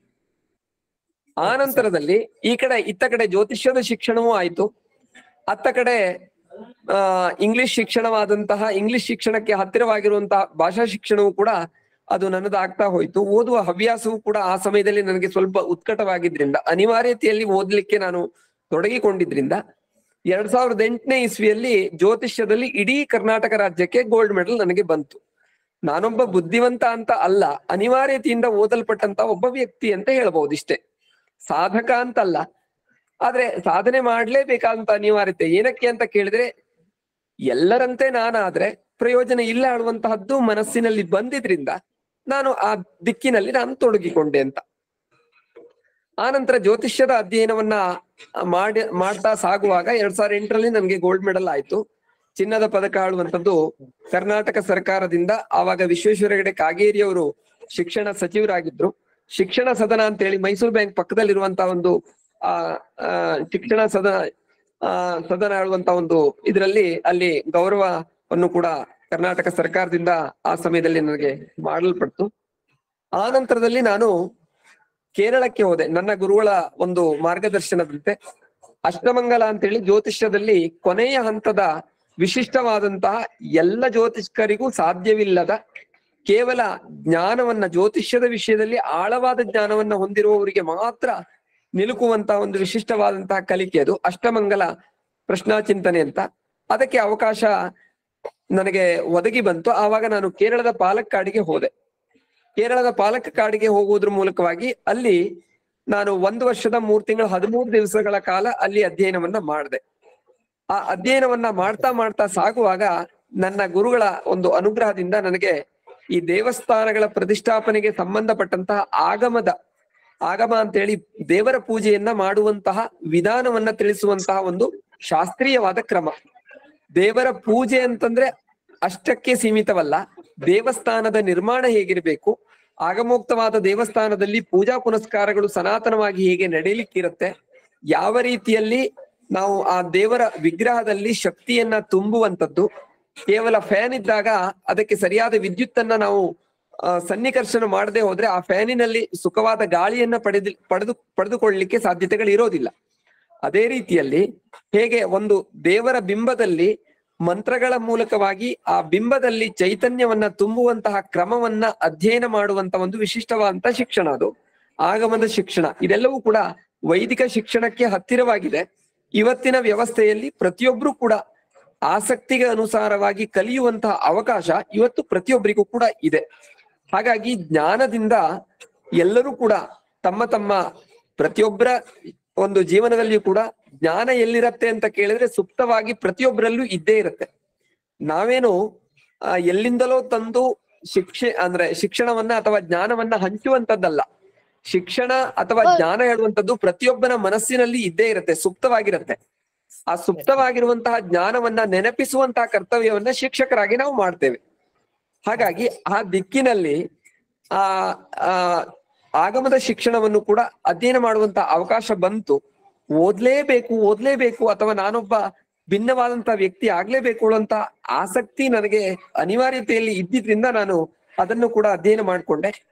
ಆ ನಂತರದಲ್ಲಿ ನಾನು B.Ed ಶಿಕ್ಷಣವನ್ನ ಗೌರ್ಮೆಂಟ್ B.Ed ಅಂದ್ರೆ ವೃತ್ತಿಪರ ವೃತ್ತಿ ಶಿಕ್ಷಣವನ್ನ ಅಧ್ಯಯನ ಮಾಡುವಂತ ಒಂದು ಅವಕಾಶಕ್ಕೋಸ್ಕರವಾಗಿ ನಾನು B.Ed ಕೂಡ ಗೌರ್ಮೆಂಟ್ ಸೀಟ್ ಸಿಗುವುದ್ರ ಮೂಲಕವಾಗಿ ನನಗೆ ಅಂಕೋಲಾ ಅಂತ ಹೇಳಿ KLE ವಿದ್ಯಾಸಂಸ್ಥೆ ಅಂತ ಅಲ್ಲಿ ನಾನು B.Ed ಶಿಕ್ಷಣವನ್ನು ಕೂಡ ವೃತ್ತಿಪರ ಶಿಕ್ಷಣವನ್ನು ಕೂಡ ಅಲ್ಲಿ ಮುಕ್ತಾಯ ಮಾಡಿಕೊಂಡೆ. ಆ ನಂತರದಲ್ಲಿ ನಾನು 1 ವರ್ಷಗಳ ಕಾಲ ಊರಿನಲ್ಲಿಯೇ ವೃತ್ತಿಯನ್ನ ಮಾಡಿಕೊಂಡು ಆ ನಂತರ ಬೆಂಗಳೂರಿಗೆ ಬಂದೆ. ಬೆಂಗಳೂರಿಗೆ ಬಂದ ನಂತರದಲ್ಲಿ ನನಗೆ ಸ್ವಲ್ಪ ಸಾಮಾನ್ಯವಾಗಿ ನಾನು ಹೊರಗಡೆ ಇದ್ದು ಒಂದಿಷ್ಟು ವರ್ಷಗಳಾಗಿದ್ರಿಂದ ನನಗೆ ಬದುಕನ್ನ ಕಟ್ಕೊಳ್ಳುವಂಥದ್ದು ಅಷ್ಟೊಂದು ಕಷ್ಟ ಅಂತ ಅನಿಸ್ಲಿಲ್ಲ. ಆದ್ರೆ ಸರಿಯಾದ ಶಿಕ್ಷಣ ಸಂಸ್ಥೆಗಳು ಸಿಕ್ಕಿರ್ಲಿಲ್ಲ. ಸರಿಯಾದ ಶಿಕ್ಷಣ ಸಂಸ್ಥೆಗಳು ಯಾಕಾಗಿ ಸಿಕ್ಕಿರ್ಲಿಲ್ಲ ಅಂತ ಕೇಳಿದ್ರೆ, ನಾವು ವೇದಾಧ್ಯಯನವನ್ನ ಮಾಡ್ತಾ ಸಾಗುವಾಗ ನಾವು ಪ್ಯಾಂಟ್ ಹಾಕೊಂಡು ವಿದ್ಯಾಭ್ಯಾಸವನ್ನ ಮಾಡುವಂತಹ ಕ್ರಮ ಇರ್ಲಿಲ್ಲ. ನಾವು ಪಂಚಶಲ್ಯ ಅಥವಾ ಸನಾತನ ಸಂಸ್ಕೃತಿಯ ಆಧಾರದಲ್ಲಿಯೇ ಆ ಕಲಿಕೆಯ ಒಂದು ದಿಕ್ಕಿನಲ್ಲಿ ಬಂದಿದ್ರಿಂದ ನಮಗೆ ಲುಂಗಿ, ಪಂಚಶಲ್ಯ ಇತ್ಯಾದಿಗಳನ್ನ ಧರಿಸ್ಕೊಂಡೆ ನಾವು ಆ ವೇದಾಧ್ಯಯನವನ್ನ ಮಾಡ್ಲೇಬೇಕಂತ ಅದರದ್ದೇ ಅಂತ ಒಂದು ಯೂನಿಫಾರ್ಮ್ ಇರೋದಕ್ಕೆ ಆ ದಿಕ್ಕಿನಲ್ಲಿ ನಾವು ಸಾಗ್ತಾ ಇದ್ವಿ. ಹಾಗಾಗಿ ತದನಂತರದಲ್ಲಿ ನನಗೆ ಆ ಒಂದು ವೇದಾಧ್ಯಯನವನ್ನ ಮಾಡಿಕೊಂಡು ಅಥವಾ ಸಂಸ್ಕೃತದ ಅಧ್ಯಯನವನ್ನೇ ಪ್ರಧಾನವಾಗಿ ಮಾಡ್ಕೊಂಡು ಬಂದಿದ್ರಿಂದ ಒಂದೇ ಸಲ ಇಂಗ್ಲಿಷ್ ನಲ್ಲಿ ಮಾತನಾಡುವಂಥದ್ದು ಅಥವಾ ಬೆಂಗಳೂರಿಗರಿಗೆ ಬೇಕಾಗುವಂತ ಇಂಗ್ಲಿಷ್ ನಲ್ಲಿ ಪಾಠ ಬೋಧನೆ ಮಾಡುವಂಥದ್ದು ಸ್ವಲ್ಪ ನನಗೆ ಕಷ್ಟವಾಯಿತು ಹೇಳುವಂಥದ್ದನ್ನ ನಾನು ಒಪ್ಕೊಳ್ತೇನೆ. ಇಂತಹ ಸಂದರ್ಭದಲ್ಲಿ ಕೆಲವು ಸಂಸ್ಥೆಗಳಿಗೆ ನಾನು ನನಗೆ ಇಷ್ಟವಾದಂತಹ ಸಂಸ್ಥೆಗಳನ್ನ ಸೇರ್ಲಿಕ್ಕೆ ಪ್ರಯತ್ನ ಪಟ್ಟೆ. ಆ ಸಮಯದಲ್ಲಿ ನನಗೆ ಆ ಸಂಸ್ಥೆಗಳಲ್ಲಿ ಅವಕಾಶ ಆಗ್ಲಿಲ್ಲ. ಆ ನಂತರದಲ್ಲಿ ನನಗೆ ಒದಗಿ ಬಂದಂತಹ ಶಿಕ್ಷಣ ಸಂಸ್ಥೆಯಲ್ಲಿ ಗಂಗೋತ್ರಿ ಅಂತೇಳಿ ಒಂದು PUC ವರೆಗಿರುವಂತಹ ವಿದ್ಯಾಸಂಸ್ಥೆ, ಅಲ್ಲಿ ನಾನು ಒಂದು ಸ್ವಲ್ಪ 3.5 ವರ್ಷದ ಅವಧಿಯಲ್ಲಿ ಅಲ್ಲಿ ನಾನು ಅಧ್ಯಾಪಕನಾಗಿ ವೃತ್ತಿಯನ್ನ ಮಾಡಿದೆ. ತದನಂತರದಲ್ಲಿ ನಾನು 2013ನೇ ಇಸ್ವಿಯಲ್ಲಿ PhD ಎಂಟ್ರೆನ್ಸ್ ಅನ್ನ ಬರೆದೆ. ಅದು ಈಗ ರಾಷ್ಟ್ರೀಯ ಸಂಸ್ಕೃತ ಸಂಸ್ಥಾನಂ ಅಂತ ನ್ಯೂ ಡೆಲ್ಲಿಯಲ್ಲಿ ಇರುವಂತದ್ದು. ಅದು MHRD ಅಂಡರ್ ಬರುವಂತಹ ಒಂದು ವಿಶೇಷವಾದಂತಹ ಯೂನಿವರ್ಸಿಟಿ. ಅದರ ಅಂಡರ್ ಅಲ್ಲಿ 13 ಯಾವ ಪರ್ಟಿಕ್ಯುಲರ್ ವಿಷಯ, ಯಾವ ವಿಷಯಕ್ಕೆ ಸಂಬಂಧಪಟ್ಟಂಗೆ ಜ್ಯೋತಿಷಕ್ಕೆ ಸಂಬಂಧಪಟ್ಟಂತಹ ವಿಷಯದಲ್ಲಿ ನಾನು PhD ಯನ್ನ, ಅರ್ಥಾತ್ ಜ್ಯೋತಿಷ್ಯದಲ್ಲಿಯೂ ಪ್ರಧಾನವಾಗಿ ಮುಹೂರ್ತ ಗ್ರಂಥ, ಸುಮಾರು 800 ವರ್ಷದ ಇತಿಹಾಸ ಇರುವಂತಹ ಹಳೆಯ ಗ್ರಂಥ, ಒಂದು ಕರ್ನಾಟಕದ ಪ್ರಸಿದ್ಧವಾದ ಗ್ರಂಥ. ಆ ಪ್ರಸಿದ್ಧವಾದ ಗ್ರಂಥ ಅಂತಂದ್ರೆ ಅದು ಮುಹೂರ್ತ ಮಾಧವಿ ಅಂತೇಳಿ ಆ ಪುಸ್ತಕದ ಹೆಸರು. ವಿದ್ಯಾ ಮಾಧವಿ ಅಂತನೂ ಅದನ್ನ ಕರೀತಾರೆ ಇನ್ನೊಂದು ಹೆಸರಾಗಿ. ಆ ಒಂದು ಮುಹೂರ್ತ ಗ್ರಂಥವನ್ನು ಮತ್ತೆ ಕೇರಳದ ಮುಹೂರ್ತ ಪದವಿ ಹೇಳುವಂತ ಇನ್ನೊಂದು ಮುಹೂರ್ತ ಗ್ರಂಥ ಅದು 2 ಗ್ರಂಥದ ತುಲನೆಯನ್ನ ಮಾಡಿ, ಕಂಪ್ಯಾರಿಟಿವ್ ಸ್ಟಡಿ ಮಾಡಿ ಅದರ ಮೇಲೆ ಒಂದು ಥೀಸಿಸ್ ಅನ್ನ ನಾನು ಮಂಡನೆ ಮಾಡಿದೆ. MHRD ಅಂಡರ್ ಬರುವಂತಹ, ಅದನ್ನ ಇವಾಗ ಹೆಸರು ಬದಲಾವಣೆ ಮಾಡಿದ್ದಾರೆ, ಅದನ್ನ ಸೆಂಟ್ರಲ್ ಸಂಸ್ಕೃತ್ ಯೂನಿವರ್ಸಿಟಿ ಅಂತ ಇವಾಗ ಪರಿವರ್ತನೆ ಮಾಡಿದ್ದಾರೆ. ನನಗೆ ಆ ಒಂದು PhD ಅವಾರ್ಡ್ ಆದ್ಮೇಲೆ ಅದನ್ನ ಆ ರೀತಿಯಲ್ಲಿ ಹೆಸರು ಪರಿವರ್ತನೆ ಮಾಡಿದ್ದಾರೆ. ಅದು ಸೆಂಟ್ರಲ್ ಸಂಸ್ಕೃತ ಯೂನಿವರ್ಸಿಟಿಯಲ್ಲಿ ನಾನು PhD ಪದವಿಯನ್ನ 2017ರಲ್ಲಿ ನನಗೆ PhD ಪದವಿ ದೊರಕ್ತು. 2.5 ವರ್ಷದಲ್ಲಿಯೇ ನಾನು PhD ಪದವಿಯನ್ನ ಮುಕ್ತಾಯ ಮಾಡ್ಲಿಕ್ಕೆ ಅತ್ಯಂತ ಶತಾಯಗತಾಯ ಪ್ರಯತ್ನ ಪಟ್ಟು ಅದರಲ್ಲಿ ಯಶಸ್ವಿಯೂ ಕೂಡ ಆದೆ ಅಂತ ಹೇಳ್ಬಹುದು. ತುಂಬಾ ಕಷ್ಟ ಇತ್ತು ಅಂತಂದ್ರೆ ನಮ್ಮ ಗೈಡು ಶ್ರೀನಗರದಲ್ಲಿದ್ರು, ಜಮ್ಮು ಕಾಶ್ಮೀರ್ನಲ್ಲಿ. ನಾನು ಥೀಸಿಸ್ ಅನ್ನ ಬರೆದು ಅವರಿಗೆ ಮೇಲ್ ಮಾಡಿದ್ರೆ ಅವರಿಗೆ ಓದ್ಲಿಕ್ಕೆ ಪುರ್ಸೋತ್ ಇರ್ತಾ ಇರ್ಲಿಲ್ಲ. ನನ್ನ ಥೀಸಿಸ್ ಅನ್ನ ಓದಿಸ್ಲಿಕ್ಕೆ ಅಂತಾನೆ ನಾನು 1.5 ತಿಂಗಳ ಕಾಲಘಟ್ಟ ನಾನು ಅಲ್ಲೇ ಇದ್ಕೊಂಡು ಅವರು ಥೀಸಿಸ್ ಅನ್ನ ಓದಿಸಿ ಆ ನಂತರದಲ್ಲಿ ಅವರು ಓಕೆ ಅಂತ ಮಾಡಿದ ಮೇಲೆ ನಾನು ಅದನ್ನ ಸಬ್ಮಿಷನ್ ಮಾಡಿದೆ. ಅದರಿಂದ ಒಂದು ಒಳ್ಳೆಯ ಅವಕಾಶವೂ ಆಯ್ತು ನನಗೆ. MHRD ಅಂಡರ್ ಅಲ್ಲಿ ನಾನು ಆ PhD ಅನ್ನ ಮಾಡಿದ್ರಿಂದ ಸೆಂಟ್ರಲ್ ಗೌರ್ಮೆಂಟ್ ನಿಂದ ಪ್ರತಿ ತಿಂಗಳು ನಂಗೆ 13,000ದಷ್ಟು ಅವರು ಸ್ಕಾಲರ್ಶಿಪ್ ಅಂತನೂ ಕೂಡ ಕೊಡ್ತಾ ಇದ್ರು. ಪ್ರತಿ ತಿಂಗಳು 2.5 ವರ್ಷಗಳ ಅವಧಿಯಲ್ಲಿ ಸ್ಕಾಲರ್ಶಿಪ್ ಅನ್ನು ಕೊಡ್ತಾ ಇದ್ರು. 8 ಲಕ್ಷದಷ್ಟು ಖರ್ಚು ಕೂಡ PhD ಪದವಿಯನ್ನ ಪಡ್ಕೊಳ್ಳಿಕ್ಕೆ ಬಂತು. ಆದ್ರೆ ಅವರು ಕೂಡ ಕೊಟ್ಟಿದ್ರಿಂದ ನನಗೆ ಅಷ್ಟೊಂದು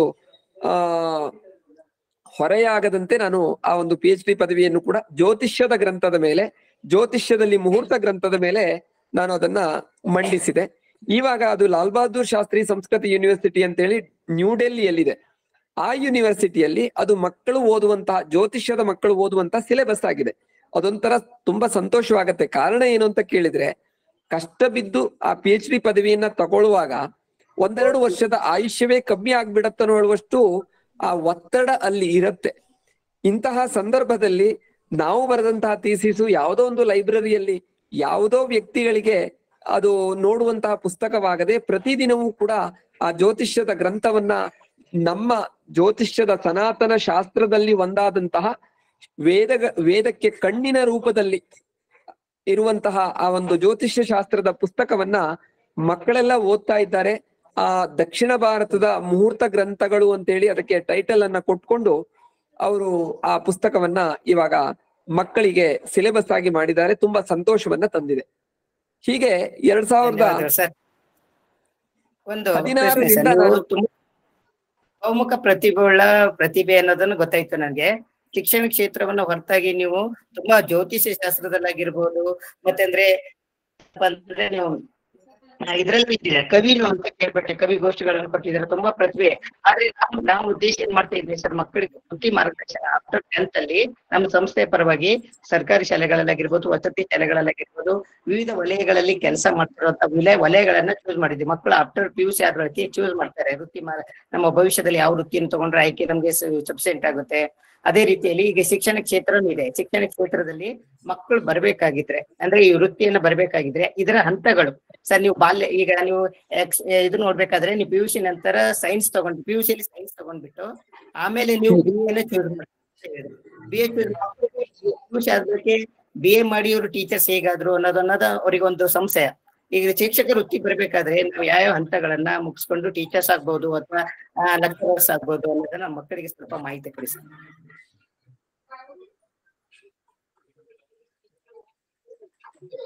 ಈಗ ಶಿಕ್ಷಣ ಹೇಳುವಂತದ್ದು ಮಾನವನ ಜೀವನದಲ್ಲಿ ಅದು ಹುಟ್ಟಿದಾಗಿನಿಂದ ಉಸಿರಿರುವವರೆಗೆ ಇರುವಂತಹ ಒಂದು ಪ್ರಕ್ರಿಯೆ. ಶಿಕ್ಷಣ ಹೇಳುವಂತದ್ದು ಕೇವಲ ಸರ್ಟಿಫಿಕೇಟಿಗೋ ಅಥವಾ ಅದನ್ನ ನಾವು ಪಡೆದುಕೊಂಡಾಗ ಮಾತ್ರ ಅದು ಮಹತ್ವವನ್ನ ಹೊಂದುತ್ತೆ ಹೇಳುವಂತದ್ದಲ್ಲ. ಶಿಕ್ಷಣ ಹೇಳುವಂತದ್ದು ಮಾನವ ತನ್ನಲ್ಲಿರುವಂತಹ ಸುಪ್ತವಾದಂತಹ ಪ್ರತಿಭೆಯನ್ನ ಸಮಾಜಕ್ಕೆ ಅತ್ಯಂತ ಸ್ಪಷ್ಟವಾಗಿ ತಿಳಿಸ್ಲಿಕ್ಕೆ ವೇದಿಕೆಯಾಗಿ ಬಳಸುವಂತಹ ವಸ್ತುವೇ ಶಿಕ್ಷಣ. ಅಂದ್ರೆ ಪ್ರತಿಯೊಬ್ಬನಲ್ಲಿಯೂ ಕೂಡ ತನ್ನದೇ ಆದಂತಹ ಪ್ರತಿಭೆಗಳು ಇದ್ದೇ ಇರುತ್ತೆ. ತನ್ನಲ್ಲಿರುವಂತಹ ಪ್ರತಿಭೆಯನ್ನ ತಾನು ಗುರುತಿಸಿಕೊಳ್ಳಲಿಕ್ಕೆ ಹೊರ ಜಗತ್ತಿನಲ್ಲಿ ಸಾಮಾಜಿಕವಾಗಿ ಸಿಗುವಂತಹ ನಮಗಿಷ್ಟದ ಶಿಕ್ಷಣವನ್ನ ಬಳಸ್ಕೊಂಡು ನಾವು ಅದನ್ನ ನಮ್ಮಲ್ಲಿರುವಂತಹ ಪ್ರತಿಭೆಯನ್ನ ಸಮಾಜಕ್ಕೆ ಕೊಡುವಂತ ಒಂದು ವಿಶಿಷ್ಟವಾದಂತ ಒಂದು ಕಾಯಕ ಅಂತ ನಾನು ಅಂದ್ಕೊಂಡಿದ್ದು. ಹೀಗಿರುವಾಗ ಶಿಕ್ಷಣವನ್ನ ಬಳಸುವಂತದ್ದು ಹೇಗೆ ಅಂತ ಕೇಳಿದ್ರೆ, ಸಾಮಾನ್ಯವಾಗಿ ಒಂದು ವಿಷಯವನ್ನ ಪುಸ್ತಕದಲ್ಲಿರುವಂತದ್ದನ್ನ ತಿಳಿದುಕೊಂಡ್ರೆ ಅದು ಜ್ಞಾನ ಅಂತ ಆಗತ್ತೆ. ಆ ಪುಸ್ತಕದಲ್ಲಿರುವಂತಹ ವಿಷಯವನ್ನ ತಿಳಿದುಕೊಂಡಾಗ ಆ ಪುಸ್ತಕದಲ್ಲಿರುವಂತಹ ವಿಷಯಕ್ಕೆ ಸಂಬಂಧಪಟ್ಟಂತಹ ಪರೀಕ್ಷೆಯನ್ನ ಬರೆಯಲ್ಪಟ್ಟಾಗ ಆ ಪರೀಕ್ಷೆಯನ್ನ ಆತ ಉತ್ತೀರ್ಣನಾದಾಗ ಆತನಿಗೆ ಒಂದು ಸರ್ಟಿಫಿಕೇಟ್ ಸಿಗತ್ತೆ. ಆತ ಆ ವಿಷಯದಲ್ಲಿ ಜ್ಞಾನಿ ಆದ ಹೇಳುವಂಥದ್ದು. ಹೀಗಿರುವಾಗ ಆ ಪುಸ್ತಕದಲ್ಲಿರುವಂತಹ ವಿಷಯವನ್ನ ತಿಳಿದುಕೊಂಡು ಜ್ಞಾನಿಯಾದ ನಂತರದಲ್ಲಿ ಸಮಾಜದ ಮುಂದೆ ಆತ ತನ್ನಲ್ಲಿರುವಂತಹ ಕೌಶಲ್ಯವನ್ನ ಯಾವ ರೀತಿಯಲ್ಲಿ ಪ್ರಸ್ತಾವನೆ ಮಾಡ್ಲಿಕ್ಕೆ ಆತ ಶಕ್ತನಾದ ಹೇಳುವಂತದ್ದನ್ನ ನಾವು ಬುದ್ಧಿ ಅಂತ ಹೇಳ್ತೇವೆ. ಶಾಸ್ತ್ರದ ರೀತಿಯಲ್ಲಿ, ಶಿಕ್ಷಣ ಶಾಸ್ತ್ರದ ರೀತಿಯಲ್ಲಿ ಬುದ್ಧಿಯೇ ಬೇರೆ, ಜ್ಞಾನವೇ ಬೇರೆ. ಒಂದು ವಿಷಯ ವಸ್ತುಗಳನ್ನ ಸರಿಯಾಗಿ ತಿಳುವಳಿಕೆ ಮಾಡಿಕೊಂಡ್ರೆ ಅದು ಜ್ಞಾನ. ತನ್ನಲ್ಲಿರುವಂತಹ ಜ್ಞಾನವನ್ನ ಪ್ರಸ್ತಾಪಿಸುವ ಅಥವಾ ಅದನ್ನ ತಿಳಿಸಿಕೊಡುವಂತಹ ಒಂದು ಕೌಶಲ್ಯ ಇದೆಯಲ್ವಾ, ಅದು ಬುದ್ಧಿ. ಹಾಗಾಗಿ ಬುದ್ಧಿವಂತರಲ್ಲ ಜಾಣರಲ್ಲ, ಜಾಣರೆಲ್ಲರೂ ಬುದ್ಧಿವಂತರು ಅಲ್ಲ. ಹಾಗಾಗಿ ಬುದ್ಧಿವಂತಿಕೆ ಮತ್ತೆ ಜಾಣತನ ಇದೆರಡೂ ಕೂಡ ಭಿನ್ನವಾಗಿರುತ್ತೆ. ಹೀಗಿರುವಾಗ ನಾವು ನಮ್ಮಲ್ಲಿರುವಂತಹ ಕುಶಲತೆಯನ್ನ ಸಾತ್ವಿಕವಾದ ರೀತಿಯಲ್ಲಿ ನಾವು ಅದನ್ನ ಸರಿಯಾದ ರೀತಿಯಲ್ಲಿ ಸಮಾಜದ ಮುಂದೆ ನಮ್ಮ ಗೌರವವನ್ನ ಧಕ್ಕೆ ಮಾಡಿಕೊಳ್ಳದಂತೆ, ಸಮಾಜಕ್ಕೂ ನಮ್ಮಿಂದ ಅನಾನುಕೂಲವಾಗದಂತೆ, ಯಾರಿಗೂ ನಾವು ಉಪದ್ರವವಾಗದ ರೀತಿಯಲ್ಲಿ ಸಮಾಜಕ್ಕೆ ನಾವು ಒಂದು ಮೌಲ್ಯಯುತವಾದಂತ ವ್ಯಕ್ತಿ ಆಗ್ಲಿಕ್ಕೆ ಪರಿಶ್ರಮಿಸುವಂತ ಒಂದು ವಿಧಾನಕ್ಕೆ ನಮಗೆ ಶಿಕ್ಷಣದ ಅವಶ್ಯಕತೆ ಇದೆ. ಹಾಗಾಗಿ ಪ್ರತಿಯೊಬ್ಬರ ಶಿಕ್ಷಣಕ್ಕೂ ಮಹತ್ವ ಇದ್ದೇ ಇದೆ. ಹಾಗಾಗಿ ಪ್ರತಿಯೊಬ್ಬನಲ್ಲಿಯೂ ಕೂಡ ಕಲಿಯುವಂಥದ್ದು ಇದ್ದೇ ಇರುತ್ತೆ. ಹಾಗಾಗಿ ಕಲಿಕೆ ಹೇಳುವಂಥದ್ದು ಇದು ನಿರಂತರವಾದಂತ ಪ್ರೊಸೆಸ್ಸು. ಆದ್ರೆ ತಮ್ಮಲ್ಲಿರುವಂತಹ ವಿದ್ಯೆಯನ್ನ ತಾವು ತನ್ನದಾಗಿಸಿಕೊಳ್ತಾ ಉಳಿದವರ ವಿದ್ಯೆಯನ್ನು ಪ್ರೀತಿಸುವಂತಹ ದಿಕ್ಕಿನಲ್ಲಿ ನಾವು ಸಾಗಿದಾಗ ನಮ್ಮ ಶಿಕ್ಷಣಕ್ಕೆ ಬೆಲೆ ಬರುತ್ತೆ. ಉದಾಹರಣೆಗೆ, ಈಗ ಉದ್ಯೋಗದ ಸ್ಥಳದಲ್ಲಿ ಎಲ್ಲರ ಉದ್ಯೋಗದ ಕ್ರಮವೂ ಒಂದೇ ಇರೋದಿಲ್ಲ. ಆ ಒಂದು ಸಂಸ್ಥೆಯಲ್ಲಿ ವಿಶೇಷವಾಗಿ ಮೇಲ್ಹುದ್ದೆಯಲ್ಲಿರುವವರು ಇರ್ತಾರೆ, ಕೆಳಗಿನ ಜವಾನನ ಹುದ್ದೆಯಲ್ಲಿ ಉದ್ಯೋಗವನ್ನ ನಿರ್ವಹಿಸುವವರು ಇರ್ತಾರೆ, ಸಹಾಯಕ ಹುದ್ದೆಯಲ್ಲಿರುವವರು ಇರ್ತಾರೆ, ಬೇರೆ ಬೇರೆ ತರನಾದಂತಹ ಎಲ್ಲ ರೀತಿಯಲ್ಲಿ ಸಹಕಾರ ಕೊಡುವಂತಹ ಹುದ್ದೆಯಲ್ಲಿ ತಮ್ಮ ತಮ್ಮ ಕರ್ತವ್ಯವನ್ನ ನಿಭಾಯಿಸುವವರು ಇರ್ತಾರೆ. ಅವರೆಲ್ಲರ ಕರ್ತವ್ಯವೂ ಕೂಡಲ್ಪಟ್ಟಾಗ ಆ ಸಂಸ್ಥೆ ಬಹುಬೇಗ ಏಕತೆಯಲ್ಲಿ ಮೇಲ್ ಬರಬಹುದು. ಹಾಗಾಗಿ ಪ್ರತಿಯೊಬ್ಬರಿಗೂ ಕೂಡ ಏಕತೆಯ ಭಾವ ಬರ್ಲಿಕ್ಕೆ ಅದು ಆ ಶಿಕ್ಷಣ ಹೇಳುವಂಥದ್ದು ಕಾರಣವಾಗುತ್ತೆ. ಶಾಸ್ತ್ರ ಗ್ರಂಥಗಳು ಏನ್ ಹೇಳ್ತಾವೆ ಅಂತ ಕೇಳಿದ್ರೆ, ಪ್ರತಿಯೊಬ್ಬನು ಕೂಡ ಅಜ್ಞಾನದಿಂದ ತಪ್ಪು ಮಾಡ್ತಾನೆ, ಜ್ಞಾನ ಬಂದ್ಮೇಲೆ ಯಾರು ಕೂಡ ಯಾವ ತಪ್ಪನ್ನು ಮಾಡೋದಿಲ್ಲ ಅಂತ. ಅಂದ್ರೆ ಆ ಜ್ಞಾನವನ್ನ ನಮ್ಮದಾಗಿಸಿಕೊಳ್ಳಲಿಕ್ಕೆ ನಾವು ಶತಾಯಗತಾಯ ಪ್ರಯತ್ನ ಮಾಡ್ಬೇಕು. ಉದಾಹರಣೆಗೆ 1ನೇ ತರಗತಿಯ ಮಗು 10ನೇ ತರಗತಿಗೆ ಬಂದಾಗ 1ನೇ ಕ್ಲಾಸಿನಲ್ಲಿ ಮಾಡುವಂತ ತಪ್ಪನ್ನ 10ನೇ ಕ್ಲಾಸಲ್ಲಿ ಆ ಮಗು ಮಾಡಲ್ಲ, ನಮಗ್ ಗೊತ್ತಿದೆ. 10ನೇ ಕ್ಲಾಸಿನಲ್ಲಿ ಮಾಡುವ ತಪ್ಪುಗಳು ಬೇರೆ ಇದೆ. ಆ 10ನೇ ಕ್ಲಾಸಿನಲ್ಲಿ ಮಾಡಬಹುದಾದ ಮಾಡಲೇಬೇಕಾದ ತಪ್ಪನ್ನ ಆ ಮಗು ಮಾಡುತ್ತೆ. 1ನೇ ಕ್ಲಾಸಿನ ತಪ್ಪನ್ನ ಆ ಮಗು 10ನೇ ಕ್ಲಾಸಿಗೆ ಬಂದಾಗ ಯಾಕೆ ಮಾಡಲ್ಲ ಅಂತಂದ್ರೆ, ಆ ಮಗುವಿಗೆ ತನ್ನಷ್ಟಕ್ಕೇನೆ ಜ್ಞಾನ ಉದಯವಾಗಿದೆ ಅಂತ ಅರ್ಥ. ಪ್ರತಿಯೊಬ್ಬರಿಗೂ ಕೂಡ ಸರಿಯಾದ ಜ್ಞಾನ ಬಂದ್ಮೇಲೆ ತಪ್ಪಿನ ದಾರಿಯಲ್ಲಿ ಹೋಗೋದೇ ಇಲ್ಲ ಅಂತ. ಆ ತಪ್ಪಿನ ದಾರಿಯಲ್ಲಿ ಹೋಗದೇ ಇರುವಂತೆ ಆ ವ್ಯಕ್ತಿಯಲ್ಲಿ ಪ್ರಚೋದಿಸುವಂತಹ ಒಂದು ವಿಶಿಷ್ಟವಾದಂತಹ ಅಂಶ ಇದೆಯಲ್ವಾ, ಅದನ್ನೇ ನಾವು ವಿದ್ಯೆ ಅಥವಾ ಜ್ಞಾನ ಅಂತ ಹೇಳ್ತೇವೆ. ಶಾಸ್ತ್ರ ಗ್ರಂಥಗಳು ಹೇಳ್ತಾವೆ, ಸುಭಾಷಿತಕಾರ ಒಂದು ಶ್ಲೋಕವನ್ನ ಹೇಳ್ತಾನೆ, ನಚೋರಹಾರ್ಯಂ ನಚ ರಾಜಹಾರ್ಯಂ ನ ಭ್ರಾತೃಭಾಜ್ಯಂ ನಚ ಭಾರಕಾರಿ ವ್ಯಯೇ ಕೃತೆ ವರ್ಧತ ಏವ ನಿತ್ಯಂ ವಿದ್ಯಾಧನಂ ಸರ್ವಧನ ಪ್ರದಾನಂ. ಅಂದ್ರೆ ಇದೊಂದು ಸಂಸ್ಕೃತದ ಸುಭಾಷಿತ ಇದೆ. ಇದೇ ಹೇಳುತ್ತೆ, ನಚೋರಹಾರ್ಯಂ, ಕಳ್ಳರಿಂದ ನಾವು ಗಳಿಸಲ್ಪಟ್ಟಂತಹ ಶಿಕ್ಷಣವನ್ನ ಕದಿಲಿಕ್ಕೆ ಆಗೋದಿಲ್ಲ. ನಚ ರಾಜಹಾರ್ಯಂ, ನಾವು ಗಳಿಸಲ್ಪಟ್ಟಂತಹ ಒಂದು ಶಿಕ್ಷಣ ಏನಿರುತ್ತೆ ಅದು ರಾಜರಿಗೂ ಕೂಡ ಇನ್ಕಮ್ ಟ್ಯಾಕ್ಸ್ ಕೊಡೋದು ಆ ಕಾಲದಲ್ಲಿ ಕಪ್ಪಗಾಣಿಕೆ ಅಂತ ಕೊಡ್ತಾ ಇದ್ರು.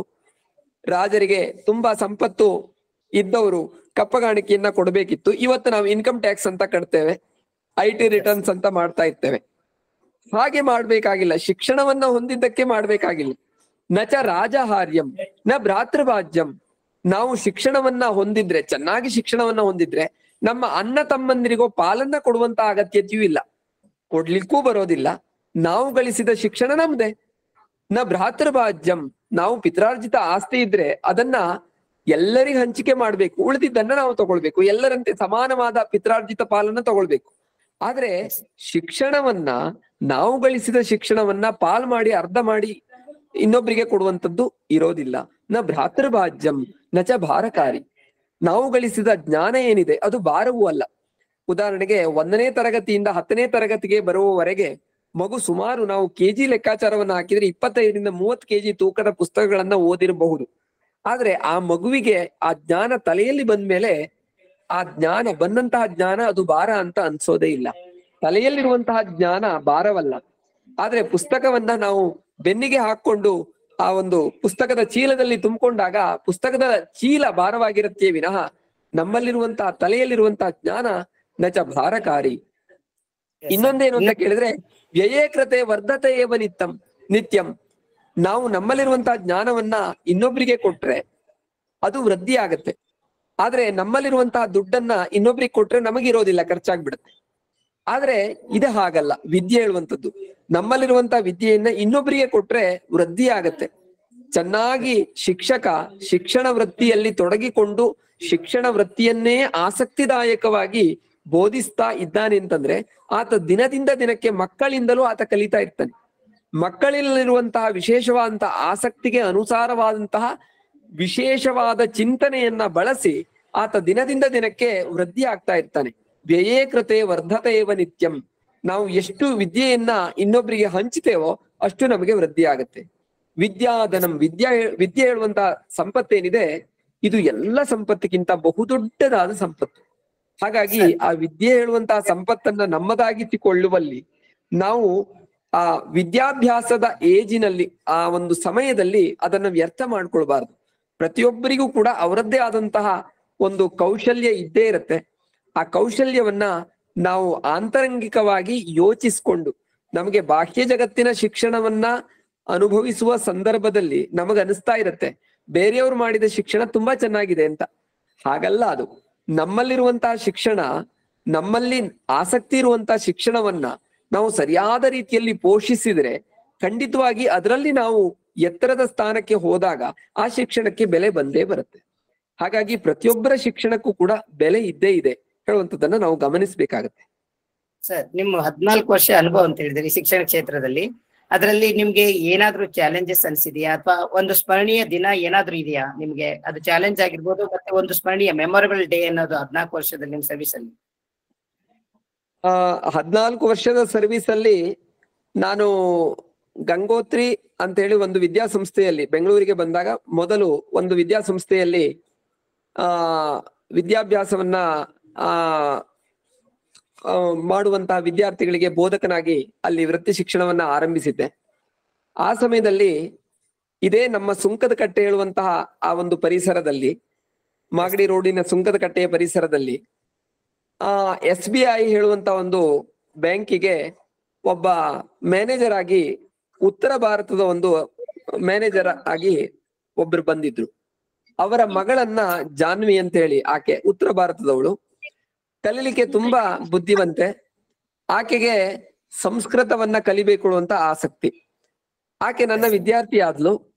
ಆ ಸಮಯದಲ್ಲಿ ನಾನು ಬೋಧಕನಾಗಿ ವಿದ್ಯಾಭ್ಯಾಸವನ್ನು ಕೂಡ ತುಂಬಾ ಆಕೆ ಇಷ್ಟಪಟ್ಟ ರೀತಿಯಲ್ಲಿ ನಾನು ಬೋಧಕನಾಗಿ ಬೋಧನೆಯನ್ನ ಮಾಡಿದೆ. ಆಕೆಯ ಪಾಡಿಗೆ 10ನೇ ತರಗತಿಯನ್ನ ಮುಕ್ತಾಯ ಮಾಡ್ಕೊಂಡು ಹೋದ್ಲು. ನಾನು ಆ ವಿದ್ಯಾಸಂಸ್ಥೆಯನ್ನ ಬಿಟ್ಟು ಬೇರೆಯ ವಿದ್ಯಾಸಂಸ್ಥೆಯನ್ನ ಸೇರಲ್ಪಟ್ಟೆ. ಈಗ 1.5 ವರ್ಷದ ಹಿಂದೆ ಆಕೆ ಫೋನ್ ಮಾಡಿ ಹೇಳಿದ್ಲು, ನಾನು ಇವತ್ತು IAS ಅಧಿಕಾರಿ ಆದೆ ಅಂತ.